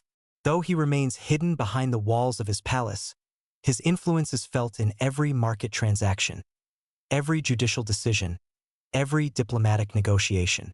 The Ghana Empire has reached its zenith under this system of divine rule, a remarkable achievement that demonstrates the power of symbolic authority and the importance of legitimacy in governing diverse peoples across vast territories. The Ghana's isolation from the world is not a weakness but a source of strength, allowing him to serve as a symbol of unity and divine favor that transcends the local loyalties and ethnic divisions that might otherwise tear the empire apart. But symbols, no matter how powerful, cannot entirely overcome the material forces that shape human history. As the sun begins its descent toward the western horizon, casting long shadows across the palace walls, we can sense the subtle changes that will eventually transform this golden age into memory. The Ghana Empire, for all its wealth and power, for all its sophisticated systems of government and trade, remains vulnerable to the inexorable forces of change that govern all human institutions. Yet for now, in this moment of perfect balance between the heat of the day and the cool of evening, the Ghana Empire stands as a testament to the possibilities of human organization and the enduring power of sacred authority. The Ghana sits in his golden chamber, unseen and untouchable, the divine guardian of a civilization that has achieved a remarkable synthesis of spiritual power and material prosperity. The empire he rules is at the height of its glory, a golden age that will be remembered and celebrated long after the last stone of Kumbhi-Sala has crumbled into desert sand. As the sun begins its slow descent toward the western horizon, painting the sky in shades of amber and rose, the spiritual heart of Kumbhi-Sala begins to stir with the ancient rhythms that have governed human existence in this land since time immemorial. The lengthening shadows bring with them not merely the promise of cooler air, but the awakening of forces that dwell in the deeper layers of reality, forces that shape the lives of the people far more profoundly than any earthly ruler or commercial transaction. The evening call to prayer rings out from the minarets of the Muslim quarter, a haunting melody that seems to rise from the very stones of the city and float across the desert like the voice of eternity itself. The muezzin's call is answered by other voices, other prayers, other invocations that speak of the complex spiritual landscape that has evolved in this crossroads of the world. For Kumbhi-Sala is not merely a city of merchants and rulers, but a place where the ancient spirits of Africa encounter the newer revelations of Islam, where the old gods walk beside the new, where the human soul seeks connection with the divine through pathways both familiar and strange. In the traditional quarter of the city, as the shadows deepen and the heat subsides, the practitioners of the old religion begin their evening rituals. These are the followers of the ancestral faith, the keepers of the spiritual traditions that have sustained the Sonic people since the beginning of time. Their religion has no single name, no written scriptures, no elaborate theology, but it possesses something perhaps more precious, an unbroken connection to the spiritual forces that animate the natural world and govern the affairs of humans. The evening ritual begins in the households themselves, where the eldest woman of each family approaches the ancestral shrine that occupies a place of honor in the main room. The shrine is a simple structure, built of clay and decorated with symbols that have been passed down through generations. It houses the spirits of the ancestors, the departed members of the family who continue to watch over their descendants from the realm of the dead. The old woman lights a small oil lamp, its flame flickering in the gathering darkness like a star fallen to earth. She places offerings on the shrine, a handful of millet, a cup of water, a piece of cloth dyed with the red earth of the homeland. These are not expensive gifts, but they carry the weight of love and reverence, the acknowledgement that the living remain connected to the dead, that the boundary between the two worlds is permeable and fragile. Ancestors, she whispers, her voice barely audible above the murmur of the evening wind. We remember you, we honor you, we seek your blessing and your protection. Watch over us in the darkness, guide us in the light, and keep us always in the shelter of your love. The prayer is repeated in similar forms throughout the traditional quarter, as families gather to honor their ancestors and seek their guidance. The words may vary, but the essential message remains the same. The living and the dead are part of a single community, connected by bonds that transcend the apparent finality of death.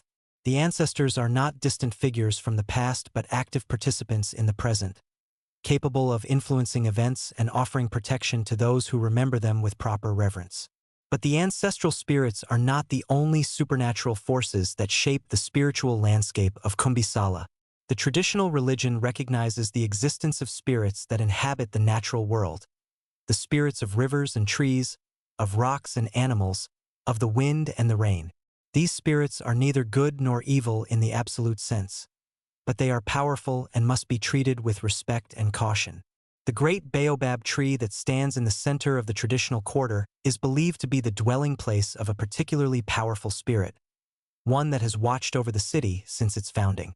As evening approaches, people begin to gather beneath its massive trunk, bringing small offerings and seeking the spirit's blessing. The tree itself is ancient beyond measure, its gnarled branches reaching toward the sky like the arms of a giant, its roots extending deep into the earth to tap the hidden sources of life. An elderly priest, his body marked with the ritual scars that identify him as a servant of the old gods, approaches the tree with careful steps. He carries a gourd filled with palm wine, a libation that will be offered to the tree spirit as a gesture of respect and supplication. The priest's movements are slow and deliberate, for he understands that he is entering a sacred space where the normal rules of human behavior do not apply. Great Spirit, he intones, his voice resonating with the authority of one who has spent a lifetime in communion with the supernatural world. We come before you as evening falls, seeking your blessing and your protection. You who have watched over this place since the beginning of time, you who have seen the rise and fall of kingdoms, you who understand the deeper currents that move beneath the surface of human affairs, we ask for your wisdom, your guidance, your benevolent influence in our lives. The priest pours the palm wine at the base of the tree, the liquid disappearing into the dry earth with a soft whisper. The gathered people respond with a low murmur, a collective acknowledgement of the spirit's presence and power. They believe, with the certainty that comes from generations of experience, that the tree spirit has heard their prayer and will respond according to its own mysterious wisdom. The ceremony continues as other priests and priestesses approach the tree, each carrying offerings and speaking prayers that address different aspects of the spirit's power. Some seek protection for the city, others ask for prosperity in trade, still others request healing for the sick or guidance for the confused. The tree spirit is believed to possess the ability to influence all aspects of human life, and no request is too small or too large for its consideration. As the ritual unfolds, the boundary between the human and spirit worlds becomes thin and permeable. The participants report sensing the presence of the ancestors, feeling the touch of invisible hands, hearing voices that speak in languages older than memory. These experiences are not considered unusual or supernatural, but are accepted as natural consequences of proper reverence and spiritual preparation. The traditional religion also recognizes the existence of shamans and spirit mediums, individuals who possess the ability to communicate directly with the supernatural world. These specialists undergo lengthy training and initiation processes that prepare them for their role as intermediaries between the human and spirit realms. They are consulted in times of crisis, called upon to divine the causes of illness or misfortune, and asked to intercede with the spirits on behalf of the community. One such medium, a woman named Khadija whose reputation for spiritual power extends throughout the city, has been called to perform a healing ceremony for a merchant who has fallen ill with a mysterious malady. The ceremony takes place in a special hut on the outskirts of the traditional quarter, away from the distractions of daily life and closer to the spirit world that exists in the margins of human existence. The interior of the hut is simple but carefully prepared for the ritual. The floor is covered with mats woven from sacred grasses, and the walls are decorated with symbols that serve as portals to the spirit world. Calabashes filled with water from sacred springs sit in the corners, while bundles of herbs and medicinal plants hang from the ceiling. The air is thick with the smoke of incense, creating an atmosphere that seems to exist outside the normal flow of time. Khadija herself is a figure of compelling presence, her face marked with the intricate patterns that identify her as a practitioner of the ancient arts. She wears robes of white cotton, the color of purity and spiritual power, and her movements possess the fluid grace of one who has learned to navigate between different levels of reality. Her eyes, dark and penetrating, seem to see beyond the visible world to the spiritual forces that shape human destiny. The sick merchant lies on a mat in the center of the hut, his body racked with fever and his spirit troubled by dreams that seem to come from another world. His family surrounds him, their faces drawn with worry and their voices murmuring prayers for his recovery. They have tried the conventional remedies, the herbs prescribed by the traditional healers, the medicines brought by Arab traders, but nothing has relieved his suffering. Khadija approaches the sick man with careful steps, her movements guided by years of training and experience. She places her hands on his forehead, feeling for the spiritual disturbances that may be causing his illness. Her touch is gentle but firm, and those who watch report that her hands seem to radiate a warmth that comes from some source beyond the physical body. The spirits are troubled, she announces after a long moment of silence, her voice carrying the authority of one who speaks with supernatural knowledge. There is a disturbance in the spiritual realm, a conflict between forces that seek to harm and those that seek to heal. The merchant's illness is not merely a disease of the body, but a manifestation of spiritual imbalance that must be addressed through proper ritual and offerings. The healing ceremony that follows is a complex process that involves not only the medium but the entire community of believers. Drums begin to beat in rhythm patterns that are said to open doorways to the spirit world, their sound echoing across the city like the heartbeat of some vast, invisible presence. The drummers are not merely musicians but spiritual practitioners who understand the sacred power of rhythm and its ability to alter consciousness and facilitate communication with the supernatural realm. Other instruments join the drums, rattles made from gourds and filled with sacred seeds, bells that chime with tones that are believed to be pleasing to the spirits, flutes that play melodies passed down through generations of spiritual practitioners. The music creates a sonic landscape that seems to exist in multiple dimensions simultaneously, bridging the gap between the human and spirit worlds. As the music intensifies, Khadija begins to dance, her movements following patterns that have been perfected over centuries of spiritual practice. The dance is not merely artistic expression but a form of prayer, a way of communicating with the spirits through the language of the body. Each gesture has specific meaning. Each step follows traditional patterns that are believed to invoke particular spiritual forces. The other participants join in the dance, their movements creating a collective rhythm that seems to pulse with supernatural energy. The distinction between performer and audience dissolves as the entire community becomes part of the ritual, their combined spiritual energy focused on the healing of the sick merchant. The dance continues for hours, building in intensity until the participants report entering altered states of consciousness, where the normal boundaries of reality become fluid and permeable. It is during this state of heightened spiritual awareness that Khadija claims to receive direct communication from the spirits. She speaks in voices that are not her own, conveying messages from the ancestors and the nature spirits that govern health and illness. The communications are often cryptic and require careful interpretation, but those who have witnessed such events believe that they represent genuine contact with the supernatural world. The healing ceremony concludes with the preparation of special medicines, not merely herbal remedies but spiritually charged substances that are believed to carry the power of the spirit world. These medicines are prepared according to traditional recipes that have been guarded by spiritual practitioners for generations, their effectiveness depending not only on their physical properties but on the spiritual forces that have been invoked during their preparation. But the traditional religion is not the only spiritual force that shapes life in Kumbhi.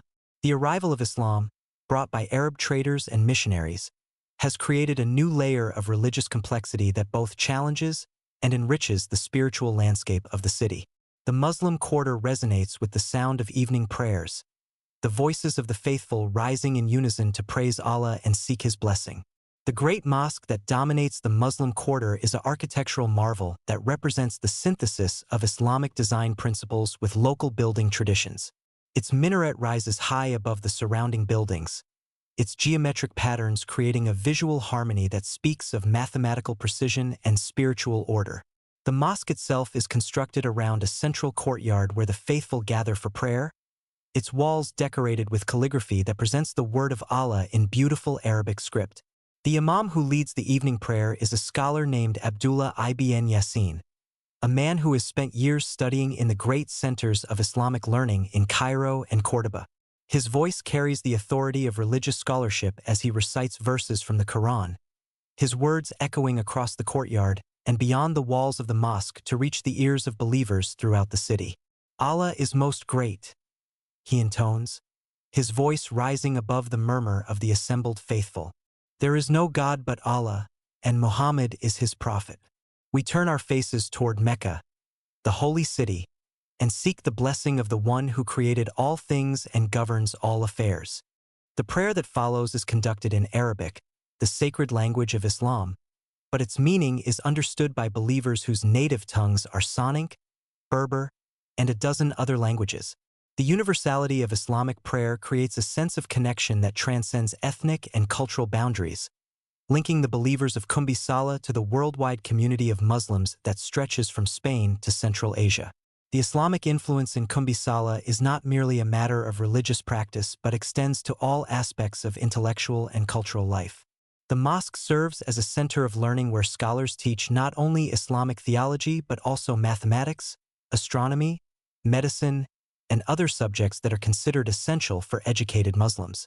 The library attached to the mosque contains hundreds of manuscripts, carefully copied and preserved by generations of scribes who understand their role as guardians of knowledge. The Islamic educational system operates alongside the traditional forms of learning that have characterized African societies for centuries. Young boys from Muslim families attend classes in the mosque where they learn to read and write Arabic, memorize passages from the Quran, and study the principles of Islamic law. The education is rigorous and demanding, but it provides access to the intellectual treasures of the Islamic world and prepares students for careers in trade, administration, and religious leadership. The presence of Islam in Kumbhi has also influenced the arts and crafts of the region. Islamic geometric patterns appear in the decoration of buildings, textiles, and metalwork, creating visual harmonies that reflect the mathematical principles that underlie Islamic aesthetics. Calligraphy, the art of beautiful writing, has been adapted to decorate objects both religious and secular, transforming the written word into a form of artistic expression. But perhaps the most remarkable aspect of the religious landscape in Kumbhi is the way in which Islam and traditional African religion have learned to coexist and, in some cases, to blend into new forms of spiritual expression. This synthesis is not the result of theological compromise, but rather the natural consequence of practical necessity and human adaptability. Many of the city's inhabitants practice both religions simultaneously, seeing no contradiction between honoring their ancestors and submitting to Allah, between consulting spirit mediums and praying in the mosque. They understand that the spiritual world is vast and complex, containing room for multiple approaches to the divine. The traditional spirits are not abandoned but are reinterpreted as manifestations of Allah's power, while Islamic prayers are offered alongside traditional rituals.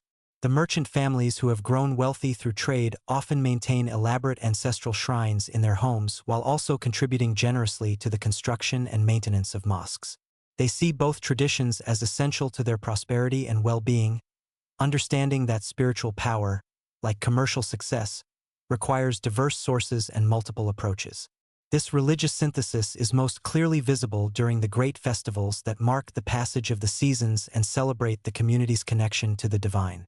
The Festival of the Ancestors, held annually during the dry season, combines traditional rituals with Islamic prayers, creating a celebration that speaks to the spiritual needs of the entire community. The festival begins at sunset with the lighting of fires throughout the city, each flame representing a connection to the ancestors and the spiritual forces that govern human destiny.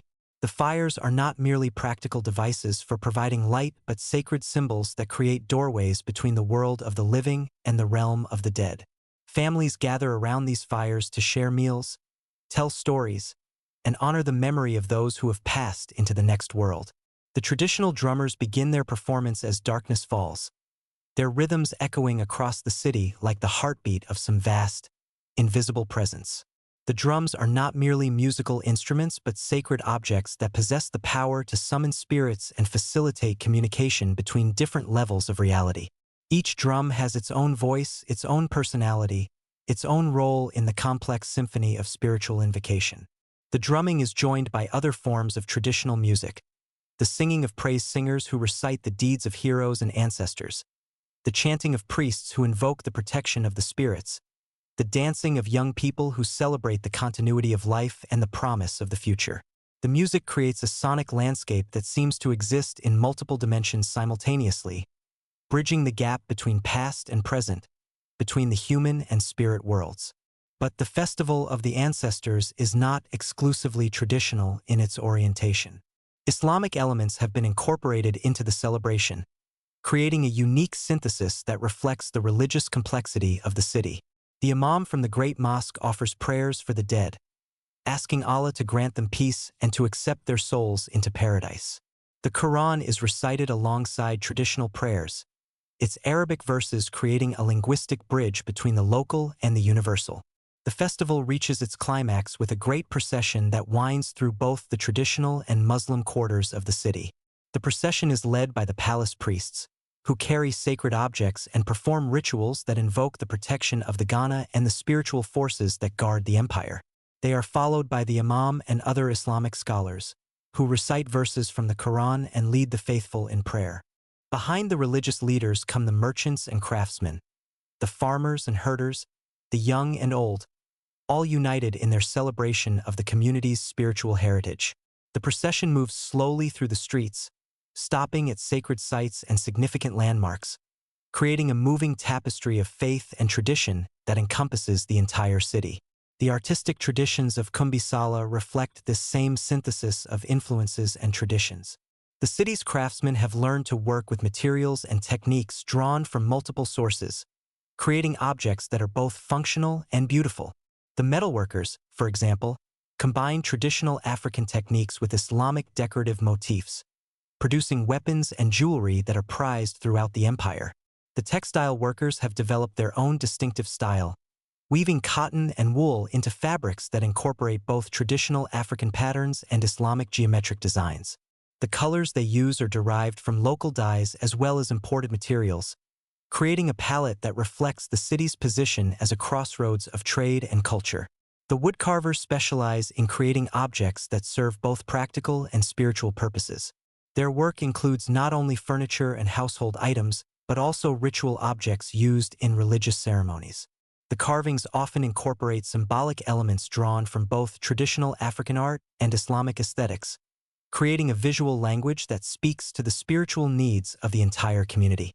The oral traditions of Kumbhi are equally rich and complex, encompassing stories, songs, and poems that preserve the history and values of the community. The griots, the traditional praise singers and storytellers, serve as living libraries who memorize and transmit the accumulated wisdom of generations. Their performances are not merely entertainment but educational experiences that teach moral lessons and preserve cultural memory. The stories told by the griots often blend historical fact with mythological elements, creating narratives that operate on multiple levels of meaning. The tale of the first Ghana, for example, is both a historical account of the empire's founding and a spiritual allegory that explains the divine nature of royal authority. The stories of great merchants and traders serve both to celebrate individual achievement and to illustrate the values that have made the empire prosperous. The arrival of Islam has added new dimensions to the oral tradition, introducing stories from the Quran and the traditions of the Prophet Muhammad. These Islamic narratives have been adapted to local conditions and concerns, creating new forms of religious storytelling that speak to the specific needs of the community. The story of the Prophet's journey to Medina, for example, has been retold in ways that emphasize the importance of trade and commerce, making it particularly relevant to the merchant community of Kumbisala. The musical traditions of the city reflect the same synthesis of influences that characterizes other aspects of cultural life. Traditional African instruments, drums, rattles, and stringed instruments, are played alongside instruments introduced by Islamic culture. The resulting music creates unique sounds that cannot be heard anywhere else in the world, combining rhythmic complexity with melodic sophistication. The dance traditions of Kumbisala serve both recreational and spiritual purposes. Some dances are performed purely for entertainment, celebrating the joy of life and the beauty of human movement. Others are sacred rituals that facilitate communication with the spirit world and invoke the protection of supernatural forces. The distinction between secular and sacred dance is not always clear, for the people of Kumbisala understand that all forms of artistic expression have the potential to connect humans with the divine. The culinary traditions of the city reflect the same cultural synthesis that characterizes other aspects of life. Traditional African foods, millet, sorghum, and various vegetables, are prepared alongside dishes influenced by Islamic culture. The spices used in cooking come from both local sources and international trade, creating flavors that are both familiar and exotic. The markets of Kumbisala offer a remarkable variety of foods that reflect the city's position as a crossroads of trade and culture. Merchants from the north bring dates and dried fruits, while those from the south offer fresh vegetables and exotic spices. The local farmers contribute grains and livestock, while the skilled cooks of the city transform these raw materials into dishes that satisfy both the body and the soul. The evening meals shared by families throughout the city are more than simple nutrition. They are opportunities for social bonding and cultural transmission. Children learn the stories and values of their community while sharing food with their elders, creating connections that transcend individual families and link the entire community together. As the evening deepens and the stars begin to appear in the clear desert sky, the sounds of the city begin to change. The voices of commerce and administration give way to the gentler sounds of family life and spiritual reflection. The calls to prayer from the mosques blend with the drumming from traditional ceremonies, creating a complex symphony that speaks to the spiritual diversity and cultural richness of Kumbisala. The Ghana Empire, at this moment in its history, represents a remarkable achievement in human organization and cultural synthesis. The city of Kumbisala has become a place where different traditions can coexist and enrich each other, where the spiritual needs of diverse peoples can be met through multiple approaches to the divine, where the material prosperity of trade can be balanced with the deeper human needs for meaning and connection. The religious and cultural life of the empire reflects the same pragmatic wisdom that has made its economic and political systems so successful. Just as the Ghana has learned to govern diverse peoples through flexible and adaptive methods, the religious leaders of the empire have learned to accommodate different spiritual traditions without compromising their essential integrity. The result is a civilization that is both stable and dynamic, rooted in ancient traditions yet open to new influences and ideas. But this golden age of cultural synthesis and religious tolerance exists in a world that is constantly changing. The forces that have made the Ghana Empire prosperous and powerful are also forces that could potentially destabilize and transform it. The increasing influence of Islam, the growing complexity of international trade, the pressures of governing an expanding empire, all of these factors contain the seeds of future change. As the night deepens and the city settles into the quiet rhythms of sleep and rest, the spiritual forces that govern human destiny continue their eternal dance. The ancestors watch over their descendants, the spirits of nature maintain their ancient vigil, and Allah looks down upon his faithful servants with compassion and mercy. The Ghana Empire sleeps, but its dreams are filled with the wisdom of the past and the promise of the future. A golden vision of what human civilization can achieve when different traditions learn to work together in harmony and mutual respect.